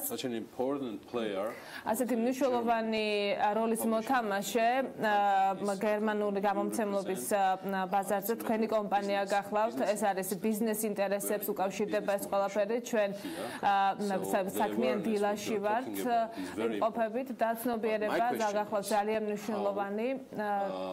კითხვა მაქვს ფრანკფურტის წიგნის ფესტივალი როგორ დაეხმარება იმ გამოწვევებს, რომელიც თქვენ აღნიშნეთ საზოგადოებრივ ცნობიერებასთან დაკავშირებით, ქართული ლიტერატურის შემჩნევასთან დაკავშირებით. პირველ რიგში მსურს ხაზი გავუსვა საკითხს, რომ გადაწყვეტილება ქართული პოლიტიკისა მთავრობის გადაწყვეტილება, რომ განსაკუთრებული ყურადღება მიაქციოს ლიტერატურას გამომცემლობას გახლავთ მართლაც გამამხნევებელი და ბიძგის მომცემი და თითოეული თეთრი იქნება დაუბრუნდება საქართველოს ამ მიმართულებით დახარჯული იქნება ეს გამომცემლებისთვის, ავტორებისთვის, ტურიზმისთვის the support of the National Book საქართველოს ეროვნული ცენტრის დახმარების გარეშე, ქართული წიგნის ეროვნული ცენტრის დახმარების გარეშე ეს შეუძლებელი იქნებოდა. დიდ კომპანიებსაც კი, დიდ გამომცემლებსაც კი გააჩნიათ ნაკლები შესაძლებლობა, რომ განახორციელოს დიდი ბიზნესი. ჩვენ დარწმუნებული ვართ, რომ ლიტერატურა იარსებებს, მიაღწევს თავის მიზანს, ენთუზიაზმიც არსებობს სათანადო და უკვე არსებობენ წარმატებული ავტორები. წარმატებული ინვესტიციაც იდება ასევე მთავრობის მხრიდან, ვინაიდან ისინი მხედველობაში იღებენ თქვენს მოსაზრებას, არგუმენტს, რომ გარკვეული თანხები იხარჯება ტურიზმში, გამომცემლობაში, ან თითოეული დოლარი თუ ევრო ძალიან მნიშვნელოვანია ჩვენი ქვეყნისთვის. And Rome was not built in a day. და რასაკვირველია, ერთ დღეში მსოფლიო არ აშენებულა, რაც ნიშნავს იმას, რომ საქართველომ უნდა განაგრძოს წინსვლა, არ უნდა შეჩერდეს მხოლოდ ფრანკფურტის წიგნის ფესტივალზე და არ უნდა შეწყვიტოს მთელი რიგი პროგრამების განხორციელება. ძალიან მნიშვნელოვანი გახლავთ, რომ საქართველოს კულტურა და ლიტერატურამ განაგრძოს იმ კურსით სვლა, რომელიც აღჩეული აქვს ქართული წიგნის ეროვნულ ცენტრს. Kalbaton medias, სადაც მუშაობენ ძალიან პროფესიონალები. თქვენი ადგილობრივი კოლეგები როგორ იქნება თქვენი მთავარი რჩება სპეციალურ სტატუსთან დაკავშირებით, რომელიც საქართველოს გააჩნია ადგილობრივმა გამომცემლებს ეს გახავთ მეტნაკლებად მისაღწევი, მაგრამ რა ადგილობრივ გამომცემლებს რას ეტყოდით? ჯერჯერობით ისინი თქვენი კონკურენტებად ვერ მოიაზრებიან. როგორ უნდა გამოიყენონ ეს შანსი და შესაძლებლობა უფრო გონივრულად და უკეთესად. მე აღნიშნავ, რომ უფრო მეტი უნდა გაკეთდეს ქართული წიგნის ეროვნული ცენტრის დახმარებით. თუ კი ჩვენ გვაქვს არკოფერლაგი გერმანიაში, რომელიც გახლავთ ძალიან ცნობილი გამომცემლობა, დამოუკიდებელი გამომცემელი გახლავთ, მას გააჩნია სერვისი ქართული ლიტერატურის. I think ფიქრობ, რომ აქ იქნება მთელი რიგი პროგრესი. To reach more attention. რომ უფრო მეტი მსოფლიოს უფრო მეტი ყურადღება მივიპყროთ. Even for instance English translation. მაგალითად ინგლისური თარგმანი იქნება ეს, გერმანული თარგმანი და ეხმარება gain interest. რომ მიიზიდოთ ინტერესი სხვა ქვეყნებიდან, სხვა გამომცემლობიდან. თომედია თუ შეიძლება ეს მნიშვნელოვანია.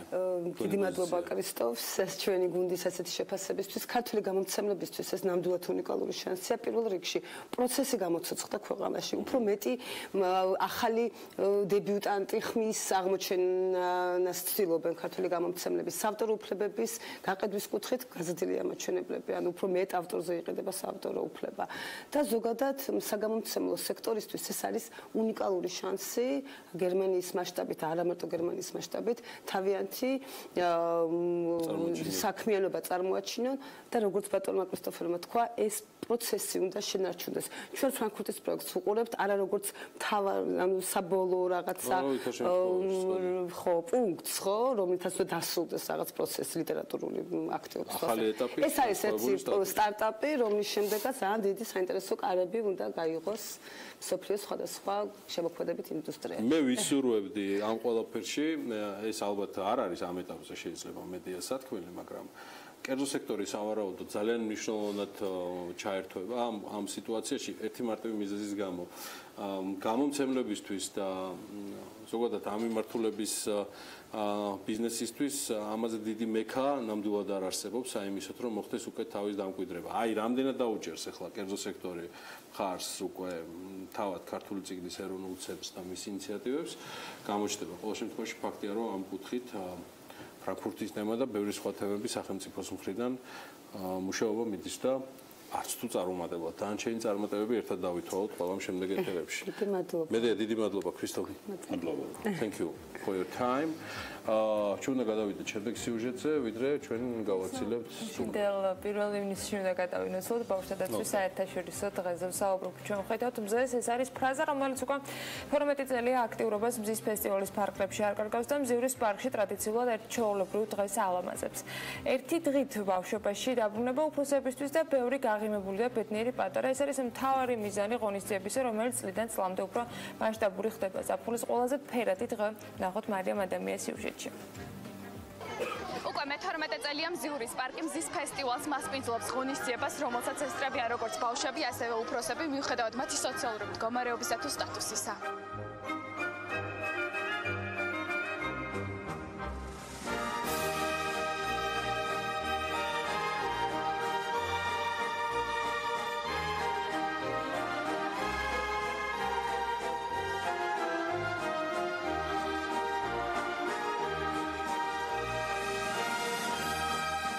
ჯერათ რომ გონიერ სამოქალაქო ინიციატივასა და მონდომებას შეუძლია ბევრი რამ შეცვალოს. მაგალითად, მიტოვებული სივრცე ოაზისად აქციოს, სადაც თავს არტისტები მოიყრიან, მხატვრები და ფოტოგრაფები საკუთარ ნამუშევრებს გამოფენენ. მუსიკოსები დაუკრავენ, ბავშვები გაერთობიან და ხანდაზმულები მშვიდად დაისვენებენ. ეს მზივრის პარკი და რიგით მე-12 ზაფხულის ყველაზე ფერადი მზის ფესტივალია ტრადიციული სლოგანით. ჩვენ ვხედავთ მზეს. 12 წელს წინ, როდესაც ჩვენ დავიწყეთ ამ ფესტივალზე მუშაობა, მისი მიზანი იყო, რომ მთელი წლის თუნდაც მაინც ყოფილიყო მზიური, დატვირთული და ფერადი, ისეთი როგორიც ნადირობაზე ოცნება. 12 წლის განმავლობაში ეს ფესტივალი გახდა მასშტაბური, ყველამ შეიყვარა და საერთო მიზანს პრინციპში შეგვიძლია ფართოდ მივახციეთ. მზიური მხოლოდ პირველი ის არ არის ფერადი და დატვირთული ფუნქციად. წელსაც გვაქვს რამდენიმე სიახლე, ტრადიციული თეატრალიზებული წარმოდგენა 4 საათზე გაიმართება და ველოდებით პატარებსაც და დიდებსაც, იმიტომ რომ ვფიქრობ ეს არ არის მხოლოდ საბავშვო ფესტივალი. მზის ფესტივალის იდეის ავტორი ანა გოგუაძეა, რომელმაც თავდაპირველად ღონისძიებას მზის ზეიმი უწოდა და ვერც კი წარმოიდგენდა, რომ ყოველწლიურ ტრადიციულ სახეს მიიღებდა. დღეს ეს ფესტივალი საბავშვო ქალაქ მზიურში ყოველი წლის 1 ივნისს ბავშვთა დაცვის საერთაშორისო დღეს იმართება და სულ უფრო და უფრო მასშტაბურ სახეს იღებს ყოველწლიურად.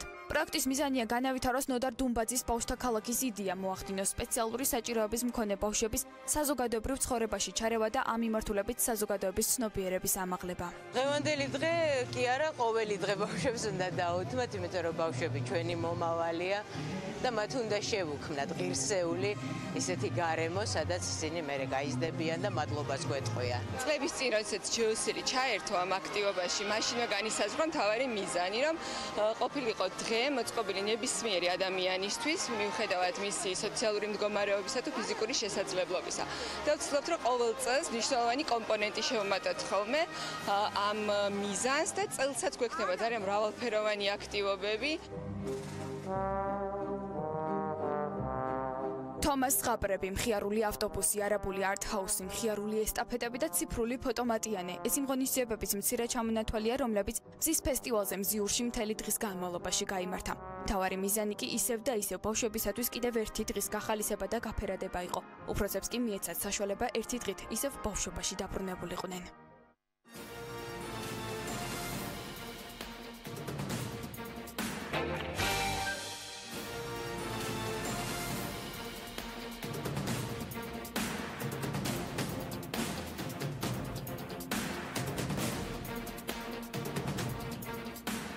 რეკლამის შემდეგ ბიზნესი ახლებით განმოგზავნოთ საქმიანი დილას და პირველზე და პარალელურად ჩვენი პარტნიორ რადიოების ერთის და თბილისის საშუალებით გვისმენთ. თბილისის მერის კეთილმოწყობის სამსახურის მიერ მიწისქვეშა გადასასრულებთან მიმართებით არაეფექტურად გახარჯულმა თანხებმა 831,600 ლარი შეადგინა.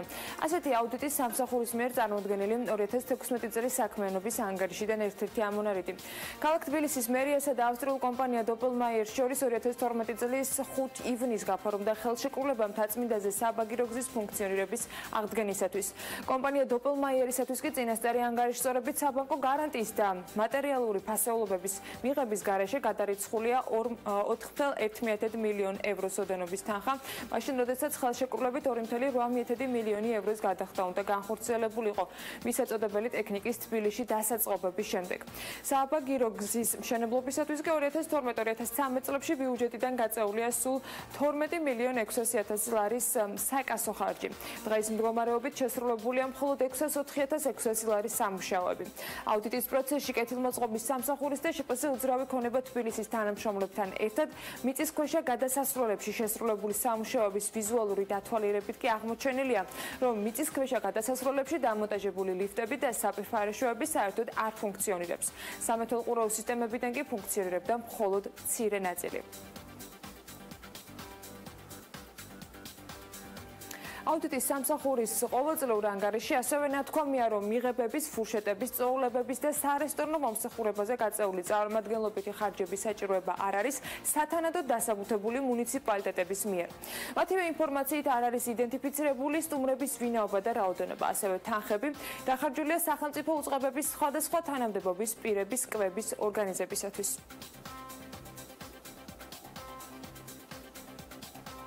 აუდიტის სამსახურში მიღებების, ფურშეტების და წოულებების თემასთან დაკავშირებულ ჩანაწერს ინფრასტრუქტურის მინისტრი გამოეხმაურა. ის ამბობს, რომ მიუღებელია გზა და წყალი არ ჰქონდეს მოსახლეობას და უამრავი თანხა ფურშეტებში იხარჯებოდეს. მივეხალმებით ამას, რა თქმა უნდა, ფული ფურშეტებში არ უნდა იხარჯებოდეს, ფული უნდა იხარჯებოდეს მოსახლეობის კეთილდღეობაზე. გზების დაგებაში უნდა იხარჯებოდეს ფული, სასმელეთის მიწოდებაში უნდა იხარჯებოდეს ფული, კეთილმოწყობაში უნდა იხარჯებოდეს ფული და არა ფურშეტებში და ასე შემდეგ. გასულ წელს სიღარიბის აბსოლუტურ ზღვარს ქვემოთ მყოფი მოსახლეობის წილი 2015 წელთან შედარებით გაზრდილია. საქსტატის ეროვნული სამსახურის ინფორმაციით წინა წელს ეს მაჩვენებელი 21,3% იყო, მაშინ როცა 2015 წელს შეადგენდა 20,8%-ს. საქსტატმა სიღარიბის აბსოლუტური მაჩვენებლების გამოქვეყნება დაიწყო და განმარტავენ, რომ სიღარიბის ზღვარის გაანგარიშება შრომის უნარიანი მამაკაცისათვის რეკომენდირებული კალორიების მინიმალური რაოდენობის ღირებულებას ეფუძნება. რა თქმა უნდა, ჩნდება მკითხვები, მათ შორის თუ რა მაჩვენებელთან მიმართებაში ანგარიშობენ საქსტატში სიღარიბის ზღვარს. ზღვარი ეს ისევ როგორც მოგახსენეთ, თვითონ ზღვრის განსაზღვრა თვითონ უშუალო კვლევიდან ადგენდება, მაგრამ გარდა ამისა, უშუალოდ კვლევაში არის გარკვეული მეთოდოლოგიური სპეციფიკა, რომელიც ამ ზღვარს, ასე ვთქვათ, აბსოლუტურ გამოხატულებაში, ლარებში, ცოტა ასე ვთქვათ, სხვანაირად ადგენს. პირველ რიგში ძალიან დიდ განსხვავებებზე რო ვისაუბროთ, აქ არ შედის გრძელვადიანი მოხმარების საგნები. ზღვართან მიმართებაში, ვთქვათ, ეს არის საარსებო საწეო მინიმუმის თანხა თუ თქვათ ის ზღვარი ამ შემთხვევაში კონკრეტულად რასაც ჩვენ ვადგენთ ხო ამ საბაზისო კალორიების მეთოდის საშუალებით 21.3% ჩვენი მოსახლეობის იმყოფება ამ ზღვას ქვემოთ. მდგრადი ენერგეტიკის დღე ენერგოეფექტურობის ცენტრმა მზის ფოტოელექტრონული მიკროსადგურების პრეზენტაციით გახსნა ორგანიზაციის ხელმძღვანელმა მედიასთან ბოლო წლების განმავლობაში გაწეული სამუშაო შეაჯამა. გიორგი აბულაშვილი მიიჩნევს, რომ ენერგოეფექტურ პროექტებთან დაკავშირებით მოსახლეობის ცნობიერება ამაღლდა და ახლა სხვა ეტაპის სამუშაოებია განსახორციელებელი. ამიტომ შეგვიძლია მოვისმინოთ ის სიახლეები, რომთან დაკავშირებითაც ცენტრი ახლა ახორციელებს მუშაობას. ვახორციელებთ პროექტს საწვავის ჩანაცვლების პროექტს მაჭახელას ხეობაში, სადაც გაუტყის ფართობი მნიშვნელოვნად შემცირდა, ეს დაცული ტერიტორია, მეორე მხრივ სოციალური პრობლემა აქვს ადგილობრივ მოსახლეობას და თხილის ნაჭუჭის შეთავაზებით ტყეზე ზეწოლას ვამცირებთ და პირველი შედეგი საკმაოდ წარმატებულია. ვიწყებთ მუშაობას განახლებადი ენერგეტიკის ეროვნული სამოქმედო გეგმაზე, რომელიც მოყვება საკანონმდებლო ბაზის შემუშავება. ასევე ჩვენ მუშაობთ ევროკომისიის დაფინანსებით, ვაგრძელებთ მერების შეთანხმების ქალაქებთან თანამშრომლობა. ამავე პრეზენტაციაზე, რომელიც გუშინ შედგანიყოფებოდა BP საქართველოს დირექტორის, რომელმაც 2008-2017 წლების მანძილზე BP-სა და მისი პარტნიორების მიერ განხორციელებული პროექტები შეაჯამა. კრის შულტერმა აღნიშნა, რომ თავდაპირველად ორგანიზაცია მოსახლეობის ცნობიერების სასამაღლებლად მუშაობდა, შემდეგ კი უკვე სადემონსტრაციო პროექტების განხორციელება დაიწყო საქართველოს სხვადასხვა მუნიციპალიტეტში. ჩვენ მხარი დავუჭირეთ ევროკავშირის მერების შეთანხმების პროექტს, რომ ქართულმა მუნიციპალიტეტებმა, რომლებიც მიუერთდნენ ამ შეთანხმებას, შეძლონ 2020 წლისთვის ნახშირორჟანგის ემისიების 20%-ით შემცირება. შესაბამისად, გადავწყვეტეთ თითოეულ ამ 8 მუნიციპალიტეტში დაგვეფინანსებინა დემო პროექტები. პროექტების შერჩევისას ჩვენთვის მნიშვნელოვანი იყო რამდენიმე კრიტერიუმი. პირველ რიგში ყურადღებას ვაქცევდით იმას, თუ რამდენი ბენეფიციარი ეყოლებოდა პროექტს, რომელიც უშუალოდ მიიღებდა სარგებელს. ასევე ნახშირორჟანგის ემისიების შემცირება ატმოსფეროში რამდენი პროცენტით მოხდებოდა და რა თანხა დაიზოგებოდა.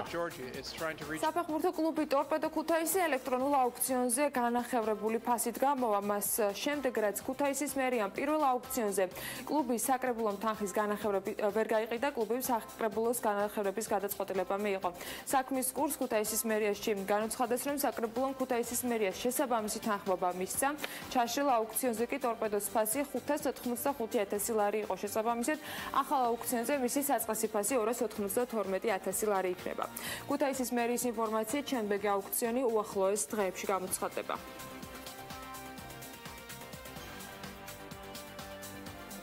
საქართველოში ბავშვთა ტანსაცმლის ახალი ქართული ბრენდი ლიმონ გამოჩნდება. კომპანიის ერთ-ერთი დამფუძნებელი ამბობს, რომ მათი სამოსი შედარებით მაღალ სეგმენტზე იქნება გათვლილი. ამ ეტაპზე კომპანია პროდუქციას ინტერნეტის მეშვეობით ყიდის და როგორც დამფუძნებელი აღნიშნავს, ბაზარზე საკმაოდ მაღალი კონკურენცია, როგორც იმპორტირებული, ისე ადგილობრივი პროდუქციის მიმართულებით. ახალ ბრენდს ჯერ მასობრივი წარმოება არ აქვს, თუმცა სამომავლოდ კომპანიას სურს გააკეთოს საწარმოც.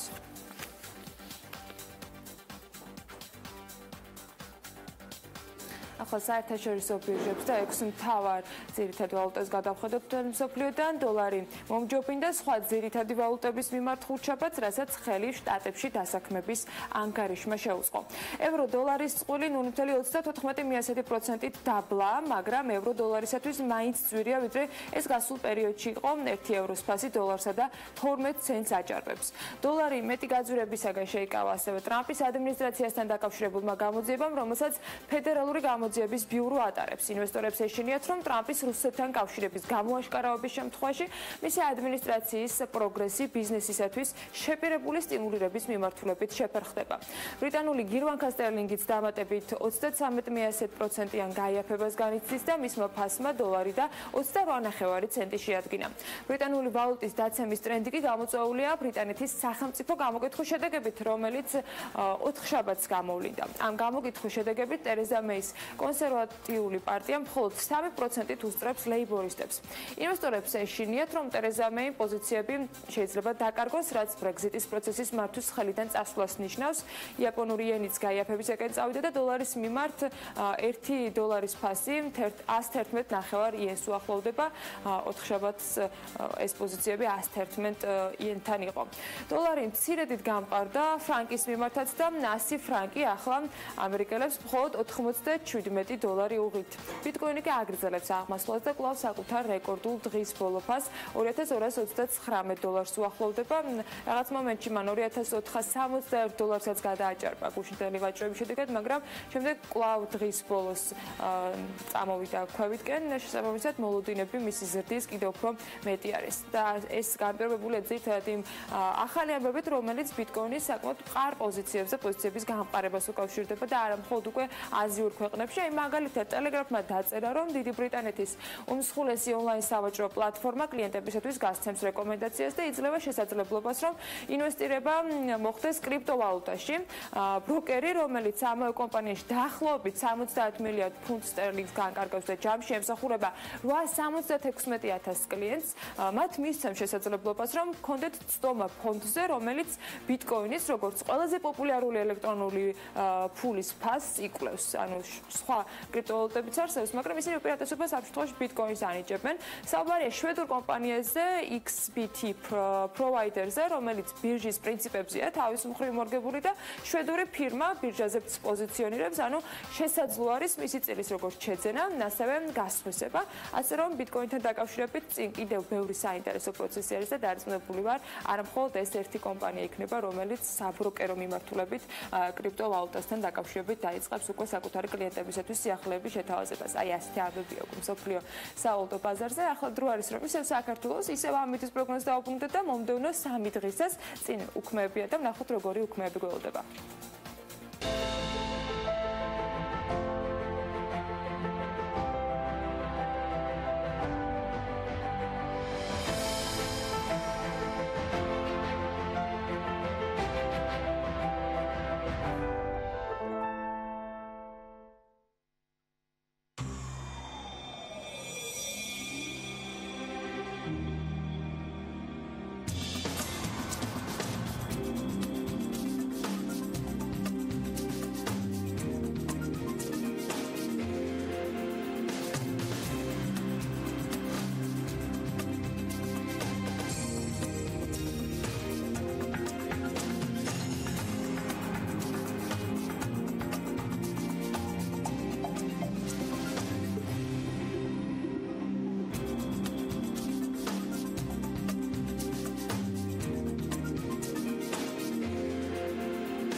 რეკლამის შემდეგ საქმიანი დილა სამართლის რუბრიკით გავაგრძელებთ. ელენე ჩომახიძის დღევანდელი რესპონდენტი სახალხო დამცველი უჩენ ანუაშვილია. სახალხო დამცველად ის საქართველოს პარლამენტმა 2012 წელს დაამტკიცა.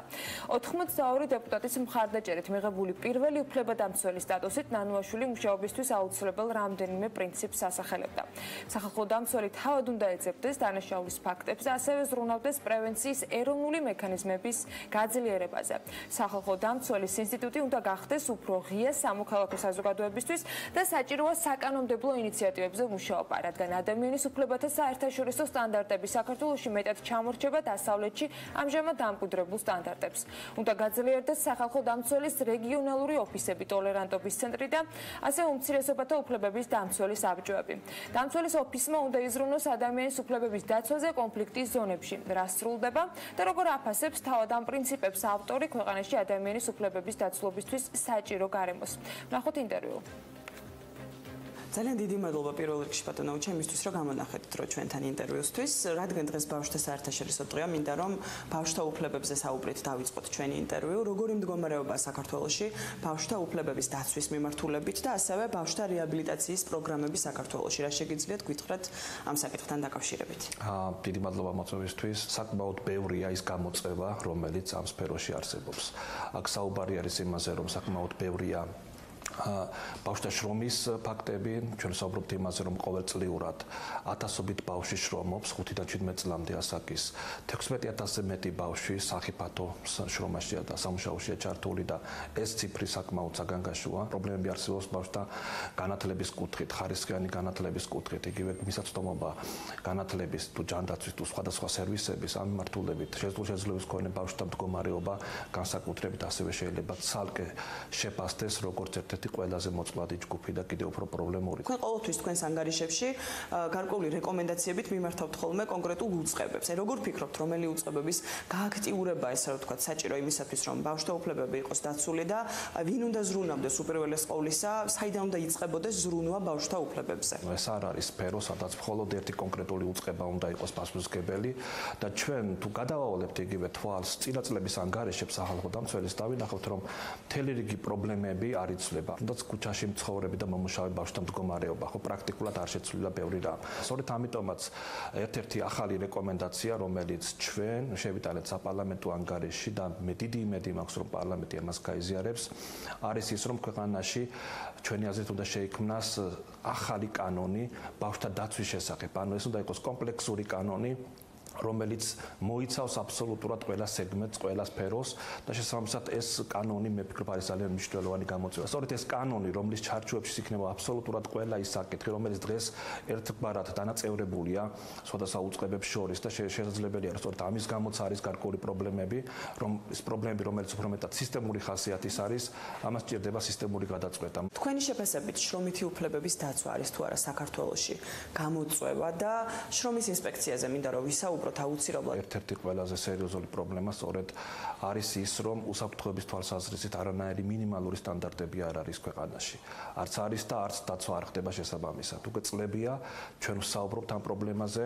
პირველი რეკომენდაცია მე მახსოვს 2013 წლის ზაფხულში გავეცით მთავრობის მისამართით, რომ შექმნილიყო გარკვეული სამსახური, რომელიც უსაფრთხოების მონიტორინგს განახორციელებდა სამუშაო ადგილებზე. ევროკავშირთან ასოცირების შეთანხმებაშიც კი ეს საკითხი გაიწერა, ანუ საქართველოს აქვს ვალდებულება ეფექტური შრომის ინსპექცია შექმნას ასოცირების ხელშეკრულების ფარგლებში. როდესაც ხდება ფაქტიურად წაყრუება ამ რეკომენდაციის და მე პირდაპირ ამ სიტყვას ვიყენებ, იმიტომ რომ წლები გრძელდება და რეაგირება ასეთ პრობლემაზე, როდესაც არ ხდება, ხომ, გასაგებია რომ შეფასებებიც იქნება შესაბამისად ადეკვატური. 6 წლის განმავლობაში 240-ზე მეტი ადამიანი გარდაიცვალა სამუშაო ადგილას, ხომ?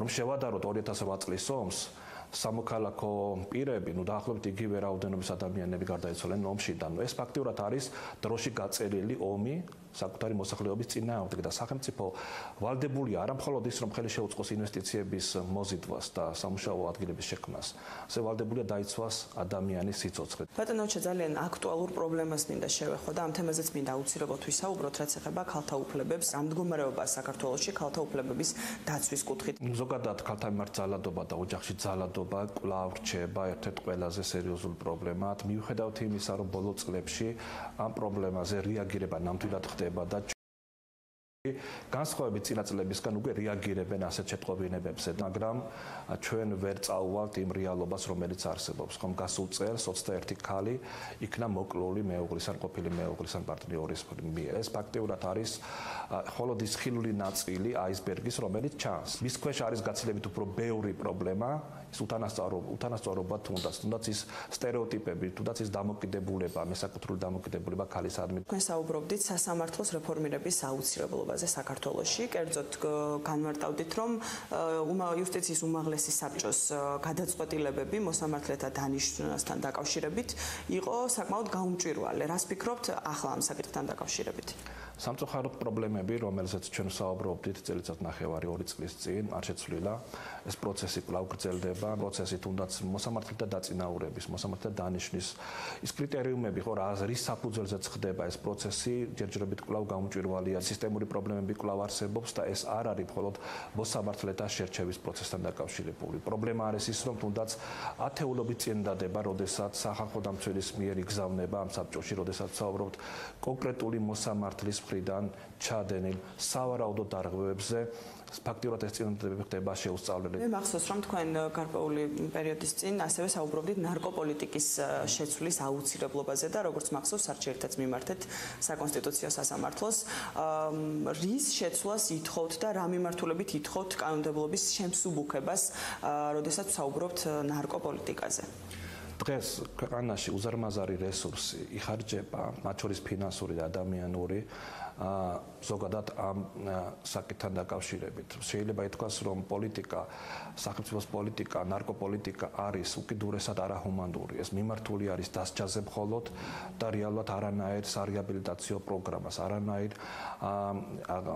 რაღაცნაირად პროგრამას, რომელიც ხელშეუწყობს ხომ ამ ადამიანთა უფლებების დაცვას, ნარკოდამოკიდებულ ადამიანთა უფლებების დაცვას, სამწუხაროდ სახელმწიფო არ ახორციელებს. იგივე გასულ წელს 10,000-ობით ადამიანი იქნა პოლიციის მიერ გადაყვანილი შესაბამის ცენტრებში იმისთვის, რომ მათი მდგომარეობა შემოწმებულიყო. და ეს არის უზარმაზარი რესურსი, რომელიც იხარჯება. კიდევ ერთ ძალიან მნიშვნელოვან საკითხზე მინდა გავამახვილოთ თქვენი ყურადღება, ეს ეხება კონსტიტუციის ახალ პროექტს. თქვენ ამბობდით იმასაც, რომ იმ რედაქციით კონსტიტუცია, რა რედაქციითაც ახლა არის წარმოდგენილი, მიზნად ისახავს ადამიანის უფლებების შესუსტებას. რას გულისხმობდით ამაში და კონკრეტულად რა მუხლებზე ამახვილებთ ყურადღებას? მე ვსაუბრობ კონკრეტულ თავზე, რომელიც ეხება ადამიანის უფლებებს. კონსტიტუციის მეორე თავი არეგულირებს ამ საკითხს და ჩვენ ნახეთ, რომ მთელი რიგი სტანდარტები, რომელიც მანამდე მოქმედ კონსტიტუციაში იყო, რეალურად შესუსტდა და შემცირდა.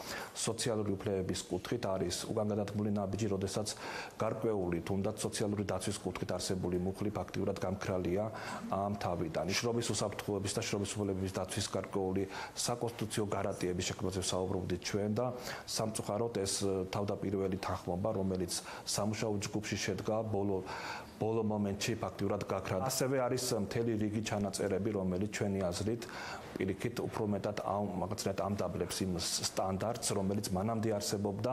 და ბოლოს ჩვენ არაერთ ძალიან სენსიტიურ და მნიშვნელოვან პრობლემაზე ვისაუბრეთ ამ ინტერვიუს განმავლობაში და ფაქტობრივად გამოიკვეთა, რომ პროგრესი საქართველოში თუნდაც ქალთა უფლებების დაცვის კუთხით ან ბავშვთა უფლებების დაცვის მიმართულებით დიდად მაინც და მაინც არ შეიმჩნევა საქართველოში. რა უნდა დაისახოს ჩვენმა ხელისუფლებამ მიზნად, ჩვენმა საკანონმდებლო ორგანომ მიზნად იმისათვის, რომ რეალურად ერთ-ერთი ყველაზე ფუნდამენტური უფლება ადამიანების იყოს ჩვენ ქვეყანაში დაცული. ძალიან მნიშვნელოვანია, რომ ხელისუფლება იყოს თანმიმდევრული ამ პოლიტიკის განხორციელებაში. პრობლემა არის ის, რომ ხშირ შემთხვევაში უფრო მეტი აქცენტი ხდება რაღაცნაირად კანონის მიღებაზე, საკანონმდებლო რეგულაციების გაუმჯობესებაზე და პრობლემები უფრო მეტად პრაქტიკაში იჩენს თავს და ამ მიმართულებითაც რაღაცნაირად თითქოს ბოლო პერიოდში რჩება შთაბეჭდილება, რომ უფრო ფორმალურ ხასიათს ატარებს ასეთი გაუმჯობესება, რომ ვიღაცის თვალში ჩაითვალოს, რომ თითქოს ჩვენ რაღაცის ცვლილება მოვახდინეთ კანონში. პრაქტიკა სამწუხაროდ ბევრი მიმართულებით რჩება იგივე. ძალიან დიდი მადლობა ბატონო უჩა საკმაოდ საინტერესო ინტერვიუსთვის. გამოგდა. მადლობა ელენეს საინტერესო ინტერვიუსთვის. ჩვენს ეთერს კი ლიკა ქარდავა და მისი სტუმარი ნინო კუპრაშვილი გააგრძელებენ. ES ჯორჯის მარკეტინგის და ბიზნესის განვითარების დეპარტამენტის უფროსი ჩვენს თანაწამყვანთან ერთად დეველოპერებისათვის ახალი გამოწვევის სავალდებულო ლარში ფასდადების პოლიტიკის სირთულეებზე და მის ეფექტებზე ისაუბრებენ. რა გავლენას ახდენს ახალ საკანონმდებლო რეგულაციას უცხოელი ინვესტორის მიერ საქართველოს უძრავი ქონების ბაზრის შეფასებისას. სწორედ ამაზე იქნება დღევანდელი რუბრიკის მთავარი თემა. ლიკა დილა მშვიდობის. მშვიდობის ანი მივესალმებით მოგესალმები მაყურებელს. ჩვენ ვაგრძელებთ ტრადიციულად აქტუალური თემატიკის მიმოხილვას. დღეს ჩემი სტუმარია ნინო კუპრაშვილი, რომელიც ხელმძღვანელობს აზერბაიჯანული კომპანია ES Georgias მარკეტინგის და ბიზნეს განვითარების მიმართულებას. მაყურებელი დარწმუნდება იმაში, რომ ძალიან საინტერესო ხედვებს შემოგთავაზებს ნინო სულ მალე. ნინო, დიდი მადლობა, რომ ხარ ჩვენი სტუმარი. პირიქით, შენ მადლობა. როგორ ჩაიარა პირველ რიგში სანამ თავარ თემაზე გადავალ, როგორ ჩაიარა გუშინდელმა დღემ დირსის კომპლექსში თქვენ აღნიშნეთ ბავშვთა დაცვის დღე თქვენს ტერიტორიაზე. უკვე მეორე წელი აღნიშნავთ ბავშვთა დაცვის დღეს. წელს უფრო მასშტაბური იყო ვიდრე შარშან. პირველ რიგში, იმიტომ რომ მაცხოვრებლების რაოდენობა იზრდება ყოველწლიურად. თავარი ამოცანა იყო, რომ ბავშვებისთვის გვეჩუქებინა დაუვიწყარი დღე ერთ-ერთი და მე მგონი შევასრულეთ ეს მისია, იმიტომ რომ ყველას ვადევნებდი თვალყურს და ძალიან ბევრი ბედნიერი ბავშვის სახე დავინახე და ესეთი მხიარულება, ანუ პროგრამა საკმაოდ დატვირთული იყო, ხო, როგორც ძალიან დატვირთული იყო. დიდი მადლობა ჩვენს კონტრაქტორებს, ჩვენს გუნდს, ჩვენს თანამშრომლებს. ესეთი დაუვიწყარი და სახალისო დღის მოწყობისთვის. ძალიან კარგი. ნინო, მთავარ თემას რო დაუბრუნდეთ, თქვენ როგორც საერთაშორისო ინვესტორი, როგორ აფასებთ ახალ რეგულაციას, რომელიც ძალაში შედის 1 ივლისიდან, რა გავლენას მოახდენს ლარში ფასების გამოცხადება და უძრავქონებასთან დაკავშირებული მომსახურების ლარში გამოცხადება სექტორზე და უშუალოდ თქვენს კომპანიაზე? ჩვენ და ალბათ ყველა სამშენებლო კომპანია უკვე 6 თვეა ვემზადებით 1 ივლისისთვის. ძალიან დიდი გამოწვევაა, იმიტომ რომ უნდა შევცვალოთ მთელი მიდგომა მართვის, ფასწარმოქმნის. რამდენად დაიწყეთ ეს პროცესი მის გათვალისწინებით, რომ რეალურად კომუნიკაცია მოხდა დეკემბრიდან? დეკემბერში, იმიტომ რომ ჩვენთვის როგორც ერთ-ერთი ყველაზე დიდი სამშენებლო კომპანიისთვის ეს საკმაოდ რთული გამოწვევა იყო. დავიწყეთ გარდაქმნა ყველა მიმართულებით, მათ შორის ფასწარმოქმნის მიმართულებითაც განვიხილეთ ძალიან ბევრი ალტერნატივა, მათ შორის მცოცავი ფასები, ფიქსირებული ფასები და ეტაპები და ასე შემდეგ. ყველა ის რისკი, რაც სავალუტო რისკი, რაც გაგვიჩნდა. რაც ახლავს ამ გადაწყვეტილებას.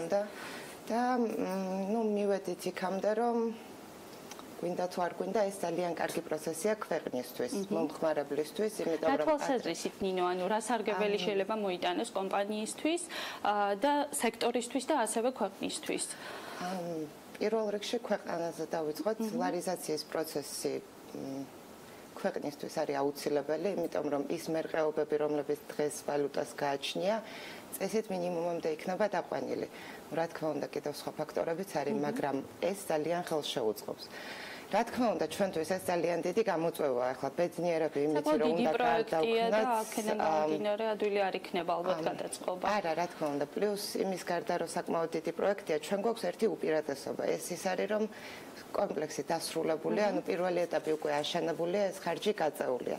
თუმცა, იმიტომ რომ ჩვენ ვართ უცხოური კომპანია, უცხოური ინვესტიციით, შესაბამისად ვალდებულებებიც გვაქვს უცხოურ ვალუტაში, ამიტომ ეს რისკი ჩვენს რა თქმა უნდა გვეხება.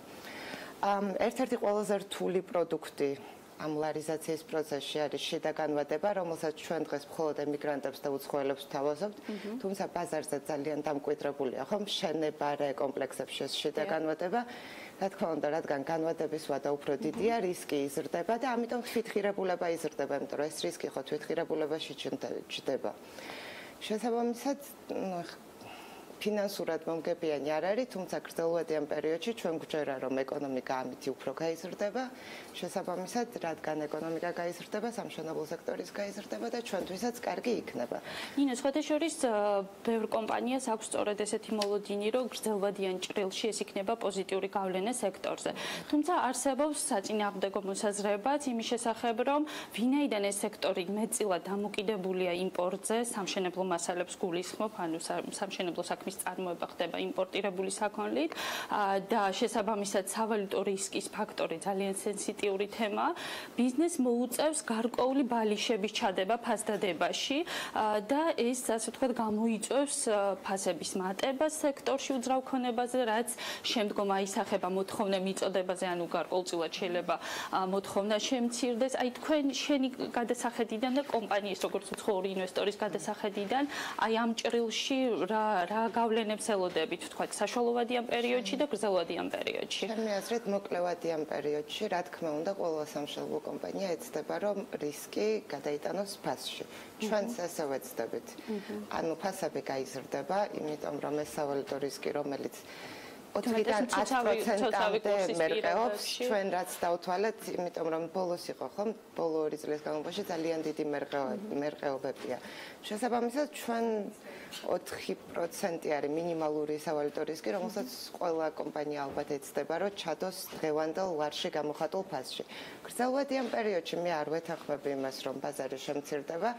ვფიქრობ, რომ პირიქით უკეთესია, იმიტომ რომ წარმოების мотивация არის, რადგან უცხოეთიდან იმპორტი ხდება, დღესდღეობით საქართველოში წარმოებული სამშენებლო მასალა უფრო კონკურენტული გახდება, იმიტომ რომ მათ ეს სავალუტო რისკი არ აქვს. ძალიან მნიშვნელოვანი, ასე ვთქვათ, ფაქტორია ეკონომიკის ზრდისთვის და ალბათ ეს გამოიწვევს, ასე ვთქვათ, ეს გადაწყვეტილება ირიბად სექტორების, სხვა სექტორების, სხვა მიმართულებების განვითარებას.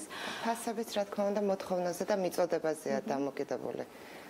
ჩვენ გვეზრდება თვითღირებულება, გავზრდით თუ არა ფასს, ეს თითოეული კომპანიის გადაწყვეტილება, ან რამდენად გავზრდით ფასს. კონკურენცია თქვენ მოგეხსენებათ ყველაზე კარგად, რომ ძალიან მძაფრია ამ სექტორში, შესაბამისად წნეხი იმაზე, რომ ძალიან ვერ გავზარდოთ ფასი, ნამდვილად გაგვაჩნია თითოეულ კომპანიას. კიდევ ერთხელ რეალურად ბაზარი დაარეგულირებს, ბაზარი და კონკურენცია დაარეგულირებს ფასს. რა თქმა უნდა, ჩვენ შედარებით დიდი პროექტი ვართ, ჰეჯირებული რისკები გვაქვს, შედარებით ჩვენ ყველა, ანუ გამოწვევა კიდევ ერთხელ ვამბობ, რომ ძალიან დიდია, იმიტომ რომ კომპანიამ უნდა შეძლოს მიდგომა ფასების მიმართ. მთლიანი ტერიტორია რამდენი კვადრატულია და განაშენიანებული ფარგლი? დღესდღეობით 10 ჰექტარი უკვე დასრულებულია, შესახლება დაწყებულია, 30% შესახლებულია. მთლიანად პროექტი მოიცავს 46 კვადრატს, რომელიც ეტაპობრივად აშენდება. შემდეგი ეტაპი არის ინფრასტრუქტურის განვითარება, დამატებითი სავაჭრო სივრცის შეთავაზება მომხმარებლებისთვის და უკვე შემდგომ არის კიდევ საცხოვრებელი ფართების აშენება, იმიტომ რომ ბინების რაოდენობა ძალიან დიდი გვაქვს და ჯერჯერობით გაჩერებული ვართ ამ მიმართულებით, მიწოდება ბაზარზე არ ღირს არ გვინდა. კიდევ უფრო რომ ჩავუღრმავდეთ თქვენ სამომავლო გეგმებს, თქვენ როგორც უცხოელ ინვესტორს, როგორ მოგწონთ საინვესტიციო კლიმატი საქართველოში და აი კონკრეტულად რა მიმართულებების განვითარებას გეგმავთ და როგორია დროში ეს ფაიფლაინი, აი ამ პროექტების ფაიფლაინი? ჩვენი დედა აზერბაიჯანული კომპანია, რომელიც არის ჟორჯიას დამფუძნებელი, თვლის, რომ საქართველოში საინვესტიციო კლიმატი ძალიან კარგია და ამიტომ არ ჩერდება მხოლოდ დირსის პროექტზე. შესაბამისად გეგმავთ ინვესტიციას სხვადასხვა სექტორში, მათ შორის სოფლის მეურნეობის სექტორშიც, რომელიც მზარდი სექტორია საქართველოში და ერთ-ერთი ყველაზე მნიშვნელოვანი სექტორია, 52% მოსახლეობის დასაქმებულია ამ სექტორში. ასევე ჩვენ ტერიტორიაზე ვგეგმავთ, რა თქმა უნდა, სამშენებლო საქმიანობას, გვაქვს სამშენებლო მასალების წარმოება, რომლის განვითარებასაც ასევე ვგეგმავთ. საქართველოს ფარგლებში? საქართველოს ფარგლებში, ანუ ბეტონის წარმოება, ფილების და ასე შემდეგ. შესაბამისად, საკმაოდ მრავალმხრივად ვართ ჩართული ქართულ ეკონომიკაში და ძალიან კარგი იმედი გვაქვს, რომ კიდევ უფრო გაიზრდება და განვითარდება ჩვენი ქვეყანა და მათ წარმატებას გისურვებთ. დიდი მადლობა, რომ ჩვენი სტუმარი იყავი, წარმოგვიდგინეს საინტერესო ხედვები. მაყურებელს კი ვუსურვებ წარმატებულ გონივრულ ინვესტიციას უძრავ ქონებაში. ვფიქრობ, რომ ნინოს და ეს ჯორჯიას ხედვები დაგეხმარებათ აი ამ ასე ვთქვათ სწორი გადაწყვეტილებების მიღებაში. დიდი მადლობა ანა, გიორგი, დღევანდელი რუბრიკისთვის წარმატებულ უქმეებს გისურვებთ. მადლობა ნიკა, ასევე ბედნიერი უქმეები ჩვენს და შენ სტუმარსაც. მადლობა ნინო კუპრაშვილ საინტერესო საუბრისათვის. ჩვენ ახლა რეკლამის რო გვაქვს და ძალიან მალე კიდევ ერთი საინტერესო თემით დაგიბრუნდებით. 1740 წლის 2 ივნის პარიზში დაიბადა დონატიე ალფონს ფრანსუა დესადი, ფრანგ მწერალს, ფილოსოფოსსა და ჰედონის მსოფლიო იცნობს როგორც მარკიზ დესადს. სახელი მან განსაკუთრებით იმ ნაწარმოებებით გაითქვა, რომლებშიც ძალმომრეობისა და პორნოგრაფიის ამსახველი პასაჟები შედის, რასაც ისევე როგორც თავის აღვირახსნილ ცხოვრებას, ავტორი ფილოსოფიურ გამართლებას აძლევს. თავისი რომანებისა და ცხოვრების სტილის გამო სადმა 30 წელი ციხეში გაატარა. 1772 წელს მარკიზ დესადს ბრალად სდებენ, ერთ-ერთი მეძავი ქალის მოწამვლას და აპატიმრებენ. სწორედ ციხეში სოფელში ყოფნის დროს მოწყენილობის გასაქაროებლად იწყებს სადი წერას. სადის სახელიდან გამომდინარე ფსიქიატრმა რიჩარდ ფონ კრაფტ ებინგმა შემოიღო და დაამკვიდრა სიტყვა სადიზმი. 1953 წლის 2 ივნის ლონდონში გაერთიანებული სამეფოს ახალი დედოფლის კორონაცია გაიმართა. გვირგვინი 26 წლის ელისაბედ მეორემ დაიდგა. ელისაბედის მამადა ბრიტანეთის მონარქი ჯორჯ მე-6 მაშინ გარდაიცვალა, როდესაც პრინცესა და მისი მეუღლე კენიაში ვიზიტით იმყოფებოდნენ. ელისაბედი ლონდონში დაბრუნდა, მაგრამ უკვე დედოფლის და არა პრინცესას სტატუსით. ელისაბედი თავდაპირველად არ მოიაზრებოდა ტახტის მემკვიდრედ. ეს სტატუსი მის ბიძას, უელსის პრინც ედუარდს ეკუთვნოდა, თუმცა მას შემდეგ რაც ედუარდმა უარი განაცხადა მონარქის ტიტულზე, ის ელისაბედის მამას ერგო, ხოლო თავად ელისაბედი ტახტის მემკვიდრედ იქცა.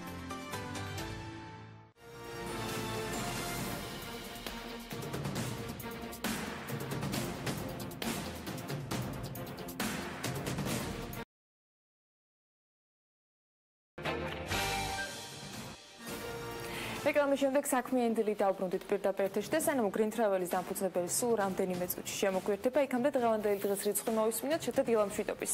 მშვიდობის, ანა, მაყურებელსაც მივესალმებით, გუშინ მოგეხსენებათ ბავშვთა საერთაშორისო დღე იყო და დღევანდელი დღის რიცხვიც ამ თემას დაუკავშირა, მაგრამ სამწუხაროდ ეს რიცხვი ისეთივე პოზიტიური არ არის, როგორც ეს დღე.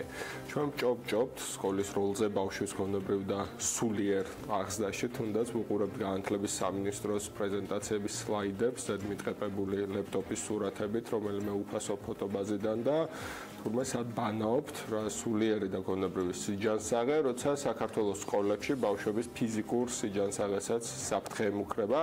დღის რიცხვი არის 453, საქართველოს 2083 საჯარო სკოლიდან, მხოლოდ 453-ში ფუნქციონირებს სამედიცინო კაბინეტი, ანუ საჯარო სკოლების დაახლოებით 80% საფრთხის შემცველია თქვენი ბავშვის ჯანმრთელობისთვის. ეს შედეგი დადო სახალხო დამცველის აპარატის მიერ დაკვეთილი კვლევის შედეგებმა.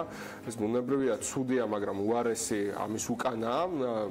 ციტატას გეუნავით, მიუხედავად იმისა, რომ საქართველოს განათლების და მეცნიერების სამინისტროს სკოლებში ჯანდაცვისა და სანიტარულ-ჰიგიენური ნორმების დაცვის კუთხით გარკვეულ ღონისძიებებს ახორციელებს, იკვეთება მნიშვნელოვანი პრობლემები წყლის, კვების, ორგანიზაციული წესების, სანიტარიისა და ჰიგიენის დაცვის მიმართულებით, ნათქვამია ანგარიშში. შესწავლის შედეგად ირკვევა, რომ ზოგად საგანმანათლებლო დაწესებულებებში სასმელი წყლის ხელმისაწვდომის სანიტარული და ჰიგიენური პირობების დაცვის კუთხით არსებული მდგომარეობა არაფრით არ შეესაბამება ეროვნული და საერთაშორისო სტანდარტების მოთხოვნებს და ეწინააღმდეგება გაეროს ბავშვის უფლებათა კონვენციის ძირითად პრინციპებს. აღნიშნული ტენდენცია განსაკუთრებით იჩენს თავს მაღალმთიან რეგიონებსა და სოფლად მდებარე საჯარო სკოლებში. და მეტიც ომბუდსმენმა, როცა ამაზე პასუხი მოითხოვა, თურმე საგანმანათლებლო და სამეცნიერო ინფრასტრუქტურის განვითარების სააგენტომ უპასუხა, რომ აღნიშნული ორგანო არ არის ვალდებული აკონტროლოს საჯარო სკოლებში სასმელი წყლის ხარისხი და სანიტარიის დაცვა. ამავე დროს საქართველოს სოფლის მეურნეობის სამინისტროს სურსათის უნებლობის სააგენტოსგან მიღებული ინფორმაციით 2015-16 წლებში ჩატარებული ლაბორატორიული კვლევების შედეგების მიხედვით საჯარო სკოლებიდან აღებული სასმელი წყლის 45 სინჯი არ შეესაბამება საქართველოს მთავრობის ტექნიკურ რეგლამენტს, რაც სასმელი წყლის ეპიდემიოლოგიურ არაკეთილსაიმედოებაზე მიუთითებს.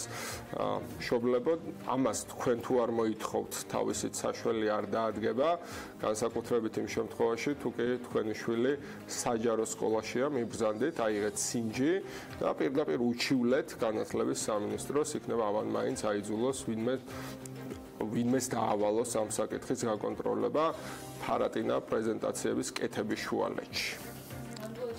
რომ ამბავი არის და ფიქრობ მეტი ყურადღება დაისჭირდება იმის გამოთქვა, რომ იმ სკოლების რეაბილიტაციის პროცესში, რომელიც ყოველ შემთხვევაში ამავე ფურცლებით არის დაგეგმილი, ეს ეტაპობრივად გადაწყვეტადი პრობლემა იქნება და როგორც დააკვირდით, ჩვენ უკვე ჩვენი სტუმრის და საინტერესო თემით უნდა გავაგრძელოთ საქმიანი დილა. ტურისტული კომპანია Green Pirveli საქართველოში ერთ-ერთი გამორჩეული კომპანია, რომელიც უზრუნველყოფს ღირსშესანიშნავი ადგილების ფართო არჩევანს, შთამბეჭდავ და თავგადასავლებით სავსე ტურებს მთელი მსოფლიოს მასშტაბით. Green Pirvelis ტუროპერატორთა და ტურკოორდინატორთა გამოცდილი გუნდი კი მუდმივად ზრუნავს და მათთან ერთად დაგეგმილი ტური ერთ-ერთ საუკეთესო მოგონებად დაგრჩებათ თქვენ როგორც ტურისტ ცხოვრებაში. მოდით ნახოთ სიუჟეტი ამ კომპანიის და შესაძლებლობების შესახებ, რომელსაც Green Travel გვთავაზობს და შემდეგ უკვე კეთევან გოგიტიძეს უმასპინძლებთ საქმიან დილაში.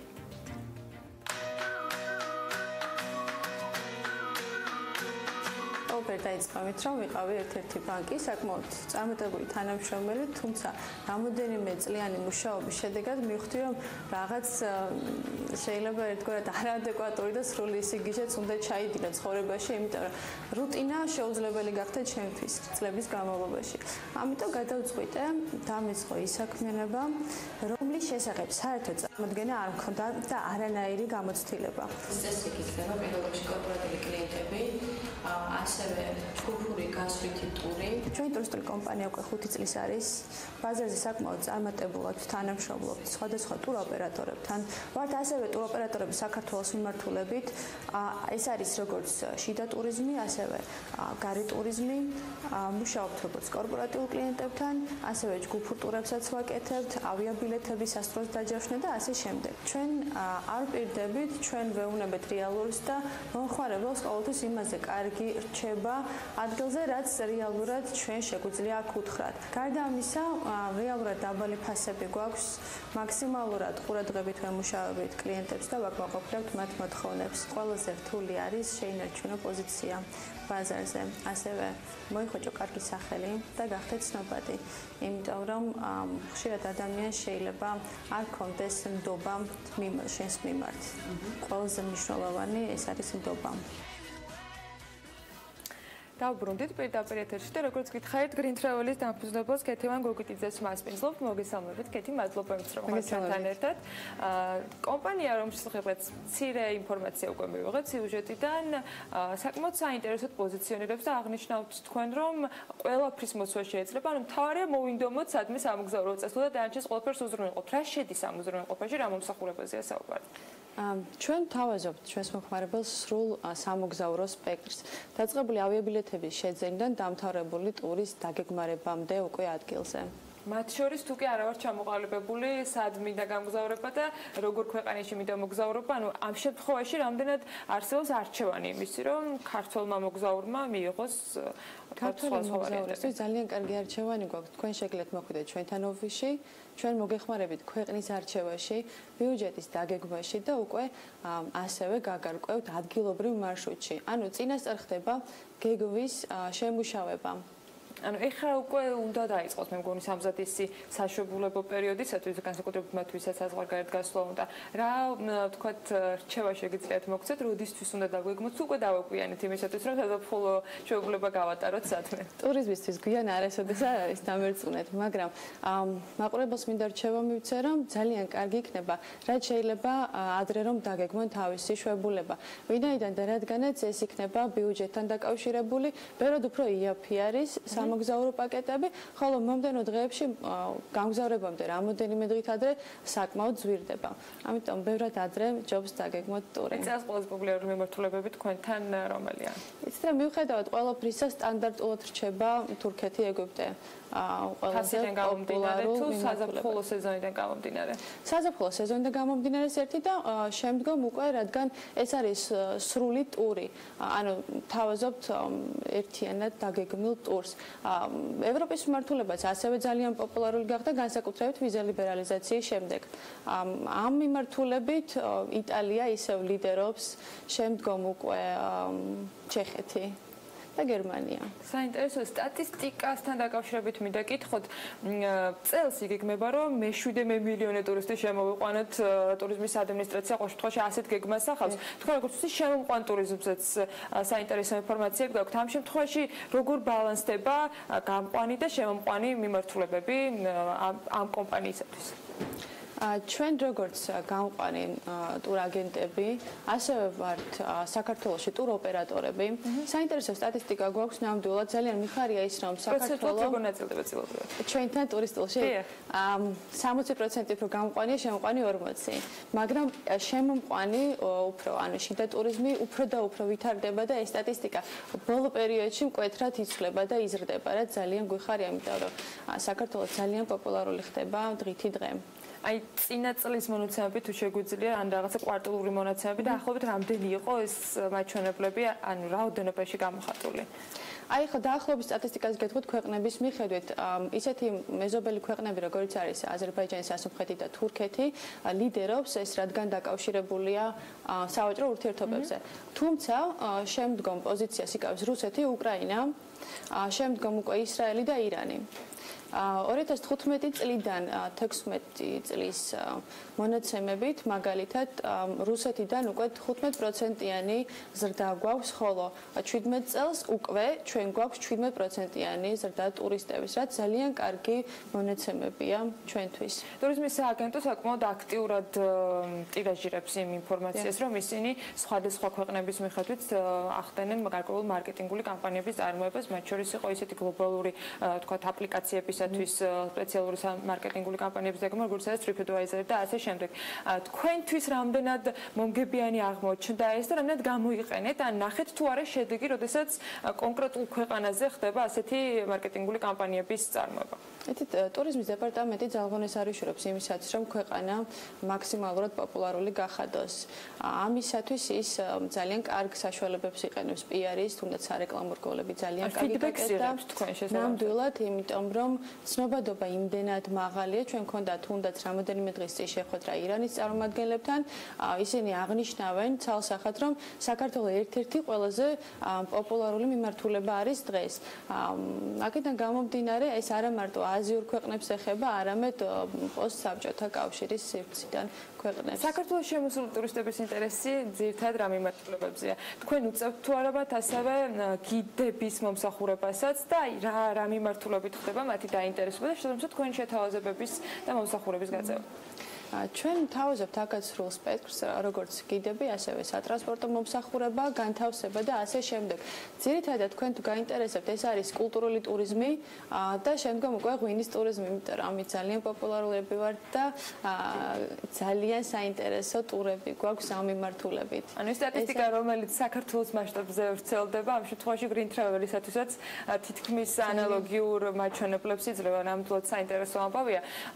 მათი მხრიდან ანუ საუბარი ასევე ხშირად არის ხოლმე რამდენად მხარჯველუნარიანი ტურისტები ყავს. აი თქვენი გადმოსახედიდან საქართველოს უფრო მეტად როგორი ტურისტები სტუმრობენ? ჩემი გადმოსახედიდან და პრაქტიკიდან გამომდინარე, ყველაზე კარგი ტურისტები მაინც ჩვენთვის ესენი არიან უფრო რუსი ტურისტები, ვინაიდან და რადგანაც კარგად ხარჯავენ, ესე ვთქვათ, ფულს არიშურებენ, რომ იმისაც რომ ქვეყანა დაათვალია, რომ გაეცნონ ჩვენს კულტურას და შემდგომ უკვე ისევ და ისევ უკრაინა. რამდენად არიან ისინი ორიენტირებული რამდენიმე ლოკაციაზე ერთდროულად სტუმრობის თუ ძირითადად ირჩევენ ისეთ საკურორტო ზონებს, როგორც არის მაგალითად აჭარა ან კახეთი ან რაღაცა უკვე ცნობილი ვთქვათ კომპლექსები, რომთან დაკავშირებითაც ბევრი ინფორმაცია არსებობს.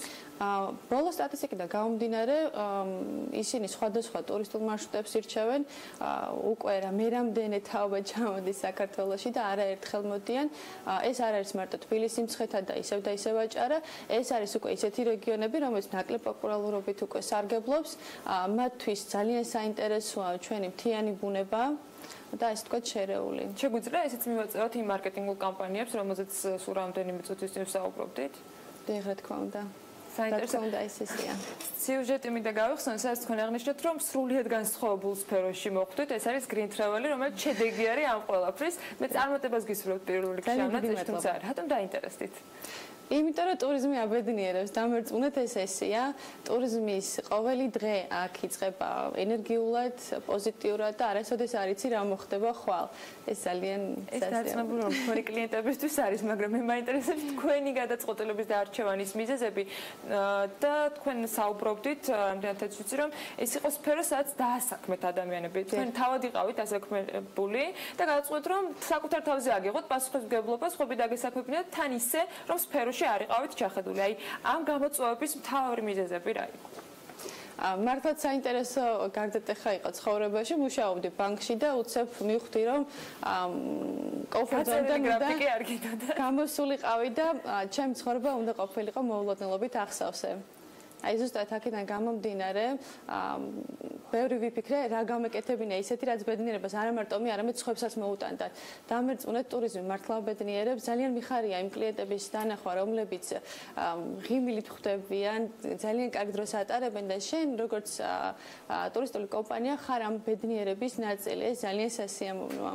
და კიდევ ერთი ალბათ თქვენი კლიენტები საქართველოდანაც, მათ შორის საქართველოს ტურებისათვის იღებენ გარკვეულ ინფორმაციას Pirveli-დან ფასკუნჯრესთან დაკავშირებით მინდა გითხოთ, ისევ ზაფხულის სეზონიდან გამომდინარე, სანამ საუბარს დავასრულებთ, რამდენად იყო ეს პროექტი თქვენთვის გამოსადეგი და იყვნენ თუ არა დაინტერესებული კლიენტები საქართველოდან თუ მხოლოდ შემომყვანი ტურისტებისათვის გაკეთდა ამ პროექტისათვის თქვათ გარკვეული რეკლამა ან შეთავაზებები. ჩეკინჯორჯე ძალიან საინტერესო პროექტი არის და არა მარტო ქართველები არიან ამ პროექტით დაინტერესებული. ჩვენ შესაბამის ტურპაკეტებს რეალიზაციას ვახდენთ სხვადასხვა ქვეყნებში, დაგეგმილი არის ზუსტად ამ ღონისძიებებზე კულტურული ტურიზმი და ასევე ღირსშესანიშნაობები. ძალიან საინტერესო არის ეს პროექტი უცხოელებისთვის, ძალიან დიდი პოპულარობა მოუტანა საქართველოს. მე ძალიან კმაყოფილი ვარ ყოველ შემთხვევაში. რა პლუსებს და მინუსებს ხედავთ თავ ჩეკინჯორჯეს დაგეგმარებაში? მინუსებს ამ ეტაპზე მე ვერ ხედავ, მე მხოლოდ პლუსებს ხედავ, ვინაიდან და რადგანაც აქ მოხდა რეგიონების განვითარება, ადგილობრივი მოსახლეობის დასაქმება და ასე შემდეგ. საქართველოს არა მარტო უკვე ცნობილ რეგიონებს მოუტანა პოპულარობა, არამედ სხვა დანარჩენ მდებარე რეგიონებსაც. და დაარწმუნებულა ეს პოპულარობა თქვენი კლიენტებისათვის და მათი მეგობრებისათვის გახდება კიდევ უფრო მეტი დაინტერესების საფუძველი. მადლობა თქვენი იმისათვის, რომ იყავით დილით საქმიანად ჩვენთან ერთად. ქეთევან გოგიტიძეს Pirveli-ის დამფუძნებელს მასპინძლობდით საქმიანობაში. მე მხოლოდ ის შემიძლია გითხრათ, რომ ამ უქმებზეც საინტერესოდ შეგიძლიათ დაისვენოთ, კარგი არჩევანი გააკეთოთ და რა თქმა უნდა, ბედნიერები დაბრუნდეთ ორშაბათიდან იმისათვის, რომ საქმიანი დილით დაიწყოთ ისევ მომდევნო სამუშაო კვირა. თუმცა წინ კიდევ ერთი საკმაოდ საინტერესო რუბრიკა გველოდება მომავალ ფასკუნჯს, შესაძლო ფასკუნჯს გავიცნობთ, თუმცა ეს ყველაფერი რეკლამის შემდეგ.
რეკლამის შემდეგ დავბრუნდეთ საქმიანი დილით პირდაპირ ეთერში ჩვენი სპეციალური რუბრიკით ფასკუნჯებზე ნადირობა. ჩვენი რუბრიკით ვცდილობთ ერთი მხრივ ინტერესი გაუღვიოთ ახალგაზრდობას ტექნოლოგიური სფეროს მიმართ, ინვესტორებს კი ახალგაზრდების იმ იდეების მიმართ, რომელთაც წარმატების შემთხვევაში შესწევთ უნარი სოფლიოს შეცვალონ პატარა ქვეყანაში დაბადებული გლობალური იდეებით. ამ შემთხვევაში ჩვენი იდეა და სტარტაპი ლოკალურია და ლოკალურ პრობლემატიკას ეხება. ჩვენი სტუმარი გახლავთ ნიკოლოს ხორავა, გამატარე ჯის თანადამფუძნებელი, რომელიც თვითონ მოგვიყვება საკუთარ სტარტაპზე, მას შემდეგ, რაც ნახავთ სპეციალურ ვიდეოს, სადაც ლაკონურად არის ახსნილი, რას აკეთებს გამატარე ჯი.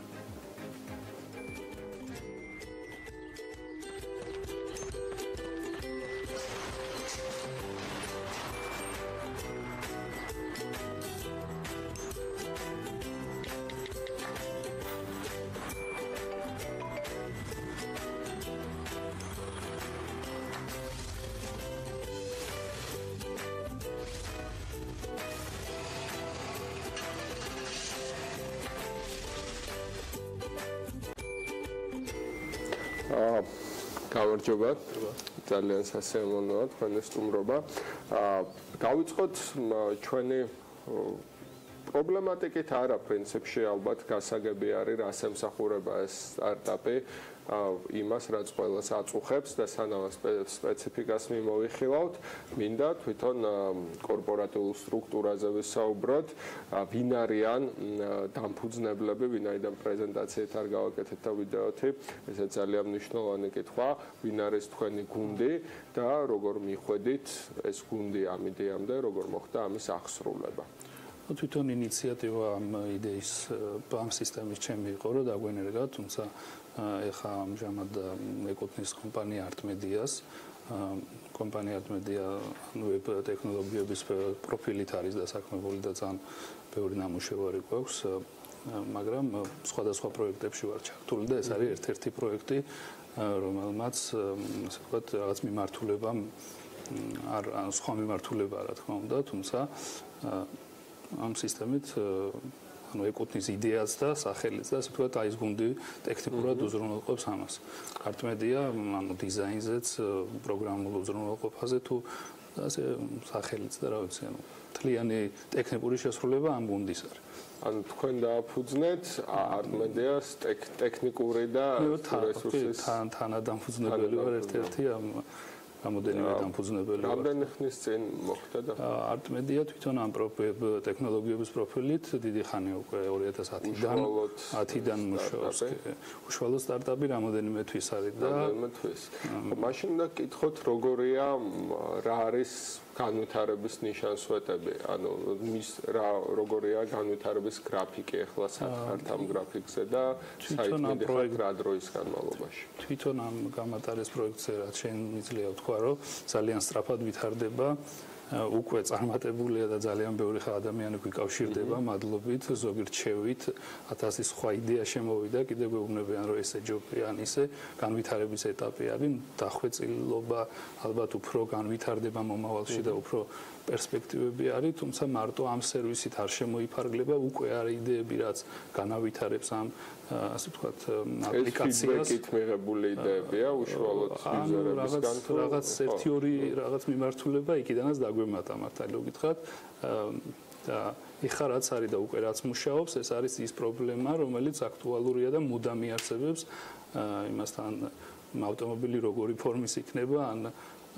რა საშუალებით ივლისი ფრენს თუ ასე შემდეგ ეს ხარვეზი იარსებებს და მიუხედავად მით უმეტეს საქართველოში ეს ხასიათია, რომ ანუ მიუხედავად იმისა, რომ კანონ შეიძლება ვარღვევდეთ ან რაღაც შეფერხებას უმაშობოდეთ, თუ სხვა გზა არ არის. ნუ ეხა ისეთი მდგომარეობა, რომ ფიზიკურად არ შეიძლება, რომ ვერ და ანუ ისეთ მდგომარეობაში ხვდებით, რომ ხარვეზი ჩდება და ამ ხარვეზის ასე ვთქვათ, ესეთი კუთხით დანახვა და ამის ანუ იბრძვით უბრალოდ საშუალება არის, რომ მარტივად ასე ვთქვათ, პრინციპში მოთხოვნა ძალიან დიდი უნდა იყოს აპლიკაციაზე, ვინაიდან 4 ადგილზე მოდის 4 მანქანა მოდის ერთ საპარკინგო ადგილზე, ხო და ახლობებით ესე გამოდის და როგორ აპირებთ, ანუ მეორე პრობლემაა ადამიანებმა იცოდნენ რომ ეს არსებობს და იყენებდნენ ამას, ჩამოწერილი ქონდეს თავიანთ smartphone-ში და ყოველდღიურ გამოყენებაში, იმიტომ რომ საახმარებლო ჩვევასაც აჩენ პრინციპში, ამით თქვენ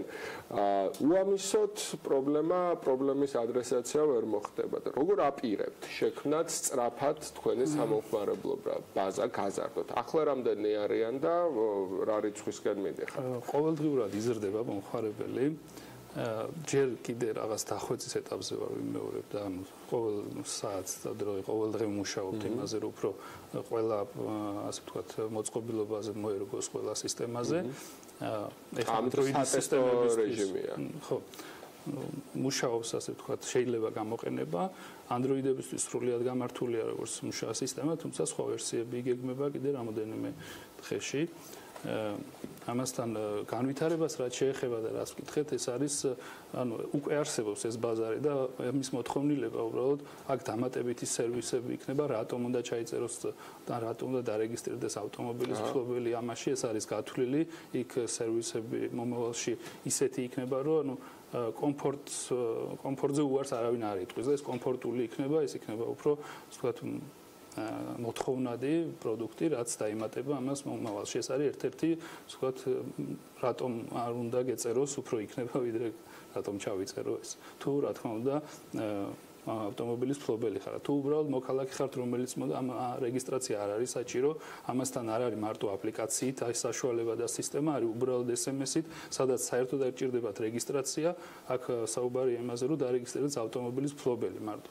სხვა დანარჩენ შეუძლიათ რომ რეგისტრაციის გარეშე ისარგებლონ და ისარგებლონ არა მარტო smartphone-ებით, ისარგებლონ ასევე უბრალოდ SMS, რომელიც აგზავნის იმ მოწყობილობით, თუნდაც შეუძლებელი იყო ეს აი პრიმიტიულ ტექნოლოგიებზე დაფუძნებული იყო თავიდანვე, ჩვენ ხო გვაქვს მანქანის, ანუ მაგალითად ჩინაგან საქმეთა სამინისტროს აქ data, რა ნომერის მანქანას ვიმფლობს, ტელეფონის ნომერი საკომუნიკაციო კომპანიებს და უბრალოდ API-ის საშუალებით პირდაპირ ტელეფონზე მისვლა და ისე რომ რეგისტრაცია არ გაევლოთ იმათ. აი გეტყვით ესეც სოციალურ სახასიათო თემას ესეც გეტყვით, აი მაგალითად პარკინგს რო ყიდულობ და რო გეკითხებიან ნომერს, ხშირ შემთხვევაში 80% თავის ნომერს არ აძლევს, ან კიდე უბრალოდ არ ტოვებს, იმიტომ რომ ელემენტარული შეწუხება, ანუ არა სასიამოვნო ის არის, როცა ჯარიმა მოგდის ტელეფონზე და ან თუნდაც ის, რომ შენ ტელეფონი შეიძლება შეიცვალო.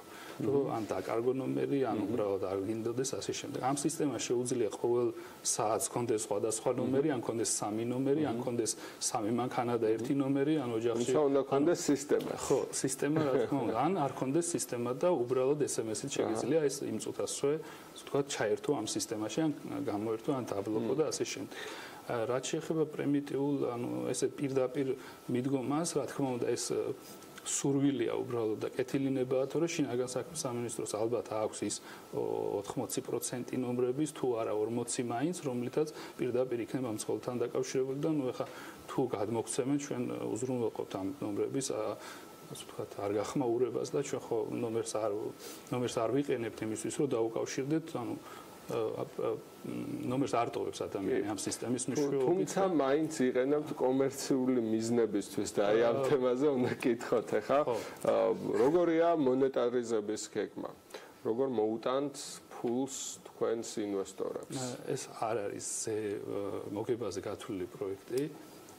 ეს რა თქმა უნდა უბრალოდ სოციალური საწარმოა, რა თქმა უნდა. სოციალურია, მაგრამ ეს მოგებაზე გასვლა ცოტა ესეთი თემა მოგებას რაში ვხედავთ. და ჩვენ ინვესტორი რაში არ წააგებს, ან მოიგებს. ჩვენ გვაქვს რახან დროში გვაქვს ეს გათვლილი, ხო? აქ არის საუბარი იმაზე, რომ მინიმალური რაღაც, ასე ვთქვათ, სფერო შევქნათ საბაზრო, სადაც ჩაიწერს ეს ადამიანი და აქ არის უკვე ის SMS შეტყობინებაში არსებული სარეკლამო სივრცე ან თვითონ საიტზე სარეკლამო სივრცე ან აპლიკაციებში, რომელიც კომერციულად რა თქმა უნდა იყოს დატვირთული, თუმცა ამ ეტაპისთვის ჩვენ იმდენად ცოტა დანახარჯი არის, რომ უფრო ინვესტიციებს ვფიქრობთ გავაკეთოთ ამის გავრცელებას. რაც შეეხება კიდე ერთ იმას, მე მინდა დავამატო, რომ ეს არ არის მარტო საქართველოს პრობლემა, უცხოეთში როცა ნახე იქ მომივიდა ეს განვითარებად სამყაროში. იქ მომივიდა ეს იდეა, რომ ჩამოვედი, ვიფიქრე, რომ აი საქართველოში კი უფრო მწვავეა, მაგრამ არის ქვეყნები, სადაც აი ჩვენნაირი რაღაც ხასიათური იმით არის ეს. შეიძლება სხვა ქვეყნებში საერთოდ არ იმუშაოს და ამაზე უარი თქვა, თუმცა არის ქვეყნები და ერთხელ სადაც აი ეს პრობლემა ყოველთვის იქნება და იარსებს, იმიტომ რომ ეს რაღაც გენეტიკურია უფრო ალბათ ეს რაღაც შეფერხება, უფრო თქვა არ და ფიქრებასაც ვერ ვიტყვი, უფრო რაღაც სწრაფად გავაკეთების თემა, თუ არავის არ უნდა რომ ვინმე შეაფერხოს რა. ანუ როცა სხვა გზა არ არის, რაღაც ესეთები ვართ რა, ესე რომ ვთქვა. რა არის ამ მაინც ბიზნესად მოვიხსენებ, იმიტომ რომ არის შიგნით გამომუშავების პოტენციალი, რაც ისაუბრეთ სარეკლამო სივრცეზე, თუმცა ზოგადად ინვესტორებს არ უყვართ, როცა უკვე აი ანუ ალბათ უფრო ტრექშენმა მიიზიდა ვიდრე რეკლამის განთავსების შესაძლებლობა. ყოველ შემთხვევაში თანამედროვე venture კაპიტალისტები ასე არიან, საერთოდ აღარ უსმენენ იმათვისაც აი ჩვენ რეკლამას გავათავსებთ. წინადადებით მიდიან, მაგრამ თქვენ შემთხვევაში როგორც ხვდები art media-ს უკვე ქონდა ტექნიკური ბექგრაუნდი, რომ ეს აწყობილიყო, ალბათ უხდიდა ხელფას თანამშრომლებს და ამიტომ მინიმალური დანახარჯით და მარტო გავრცელების ხარჯებია ინვესტიცია, ხო შეგვიძლია ასე ვთქვათ. ასე ვთქვათ, ეს თვითონ პროექტი იმდენად მარტივი არის, ხო, უბრალოდ დაგეგმარებამ და თვითონ ამ სერვისის ასე ვთქვათ ერთად თავმოყრამ უფრო მეტი დრო წაიღო, ვიდრე ვთქვათ რაღაც დიდი დანახარჯებზე არ არის საუბარი, თუმცა მარტივი არისო, როცა პროდუქტს ქმნით და ესეთი პროდუქტი უკვე არსებობს და რაღაც ასე ვთქვათ გადაკეთება ხდება, მაშინ სხვა ეს არ არსებობდა, ესეთი მიდგომა არ არის, სისტემა არ არსებობდა და ამიტომ ცოტა უფრო მეტი დრო წაიღო პროექტის შესრულება. თუმცა თვითონ ეს პროექტი იმდენად ისე ხდება ეს ხალხი, რომ აი თუნდაც ეს ვიდეო რგოლი ან თუნდაც ყველა ეს პუნქტი ჩვენ კომპანიაში არა, ჩვენი მიმართულება მაინც ვები არის და დარჩება ვებად, თუმცა გარე პროექტებისთვის რაღაც რესურსები, პარტნიორები ყოველთვის გვჭირდება და ამისთვის დიდი ინიციატივები მოდის, რომ თვითონ ჩვენ გაიკეთებთ და დაგეხმარებთ. თუმცა რა თქმა უნდა ინვესტიცია აუცილებელია და ინვესტორი რა თქმა უნდა არ წააგებს და ჩვენ სხვა განვითარების გეგმასაც გავაცნობთ იმ ინვესტორებს, ვისთანაც მოუნდება ასე ვთქვათ მომავალში და თუ დაგვიკავშირდებიან და გვეტყვიან გვაქვს ამის პერსპექტივას გეგმა რახან ახსენეთ, აი განვითარების გზაზე რა პრინციპული რისკები შეიძლება იყოს ან რა ბარიერები? რისკებს რაც შეეხება, ანუ რისკი არის იმ შემთხვევაში, როცა ვთქვათ მოკლევა და სპრინტზე გვაქვს არ არის ეს არის მარათონის სპრინტზე რომ გქონდეს და ზემოგებაზე საუბარი, უფრო მეტი კონკურენცია გვექნებოდა. რახან ეს არის უფრო სოციალური ნაკლებად და თან მარათონული, ამაში ანუ ძალიან ნაკლები კონკურენტული ის არის, რომ ხვალ გამოჩნდება ეს, იმიტომ რომ ამ სისტემაზე იმდენი გვაქვს ნაფიქრი და უკვე იმდენი რაღაცა არის და სტარტული ამის უკან, რომ რა ვიცი ხა არამომგებიანი იქნება ამ დიდ მარათონში ჩვენთან ვთქვათ ჭიდი პირდაპირ ესეთი კონკურენცია. ერთი რაც არის რომ ანუ რა მკითხეთ კიდე რომ ის რაც კითხეთ იმას უპასუხეთ უამრავი რამ გვაქვს დასტარტულიო ეს თქვით და აი ამაზე აუცილებლად უნდა შეეხება ანუ თვითონ განვითარებას ამ აპლიკაციის ხო ანუ მარტო ამ იმით შემოიფარგლება ამით სხვა სერვისები მიემატება რა თქმა უნდა ერთ-ერთი იქნება ევაკუატორის გამოძახება თუნდაც ან მარტივად ასე ვთქვათ ჩვენ არ გვახსოვს ხო ევაკუატორის ნომერი არც ერთ მაგრამ თუ დაგვჭირდა ასე ვთქვათ ესეთი სერვისები იქნება და ამასთან განვითარების პერსპექტივა აქვს ახლა ყველაფერს არ დავასახელებ უბრალოდ მაგრამ თუ ინვესტორი იქნება და მიმართულებას იმას ვიზამ ძალიან მომგებიანი თემა იქნება აღებული რა და პრინციპში ყველაფერი კითხეთ ამ ეტაპზე რაც მაინტერესებდა არის თემები რომელშიც აღარ შევალ იმიტომ რომ დრო სამწუხაროდ ძალიან ცოტა დაგვჭა ჩვენი ქრონომეტრაჟი იწურება და დიდი მადლობა სტუმრობისთვის გისურვებთ წარმატებას თქვენ საქმეში რადგან თქვენ საქმეში წარმატება ნიშნავს ყველასთვის ცხოვრების უფრო კომფორტულად ქცევას და აი დღესაც არ მექნებოდა ის პრობლემა, რომელსაც გადავაწყდი სახლიდან გამოსვლისას, ამიტომ ვისურვებ წარმატებას. მადლობა. ამის თუმცა ნამდვილად საინტერესო სტარტაპის გაცნობისათვის და დარწმუნებული ვარ, რომ წარმატებელდება ამ სტარტაპს მხოლოდ ერთი მიზეზით რო ავიღოთ, ამისათვის ეს მისი საჭიროება არის და ზოგადად ამ პრობლემის მნიშვნელობა, რომელიც გადაჭრაც აუცილებელია. წინ საინტერესო უქმები გველოდება, როგორც არაერთხელ ვახსენეთ უკვე დღევანდელ დღეს გამოვიდეს, თუმცა დღეს პარასკევია და არც ერთ შემთხვევაში არ უნდა გამოგჩნდეს ზუსტად 15 საათზე და გვიან საღამოს 22 საათსა და 30 წუთზე ელენე კვანჭელაშვილის ანალიტიკა საინტერესო ეთერი მოგვიმზადა და რა თქმა უნდა განსაკუთრებით კომპეტენტური და ექსკლუზიური ინფორმაციები დატვირთ. თურმოდით კიდევ ერთხელ გადავავალოთ ანას თვალი.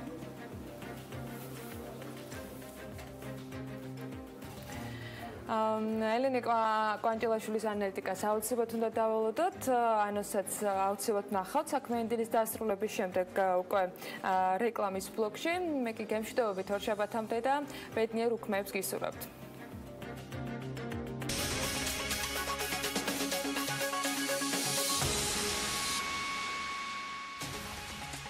ანალიტიკა პარასკევს შუადღეს და გვიან საღამოს TV პირველზე. ბოლო პერიოდის ყველაზე გახმაურებული ბიზნეს საქმე, საქართველოს უახლეს ბიზნეს ისტორიაში უპრეცედენტო შემთხვევა, როცა სახელმწიფომ გარემოსთვის მიყენებული ზიანის საბაბით კერძო კომპანიაში სპეციალური მმართველი დანიშნა და კომპანიის მართვის ყველა ბერკეტი მხოლოდ მას გადასცა. ჯორჯიან მანგანეზის სპეციალური მმართველი ნიკა ჩიქოვანი პირველად ღია სტუდიაში. პოლიტიკიდან კერძო სექტორში ქეთი ბოჭორიშვილი ანაკლიასიცის აღმასრულებელი დირექტორი გახდა. თელარა გელანტიას ექსკლუზიური ინტერვიუ ანალიტიკაში. როგორია საქართველოს პოზიციები საკუთრების უფლების დაცვის თვალსაზრისით სხვადასხვა საერთაშორისო რეიტინგებში ამას ვაანალიზებთ რუბრიკაში ტენდენცია. რუბრიკის ანალიტიკოსი საქართველოს ბიზნეს ასოციაციის იურისტი ნიკა ნალიაშვილი. სახელმწიფო შესყიდვები, მერია და მისი საქმიანობა, სახელმწიფო საწარმოები აუდიტის დასკვნაში. სახელმწიფო უწყებების მხრიდან წლების მანძილზე დაგროვილი შეუსრულებელი რეკომენდაციების ფონზე სახელმწიფო აუდიტის სამსახურის ხელმძღვანელის პირველი მოადგილე ნინო ლომჯარია სტუმრად პირდაპირ ეთერში. პარასკევს 3 და 11-ის ნახევარზე ანალიტიკაში ელენე კვანჭელაშვილთან ერთად.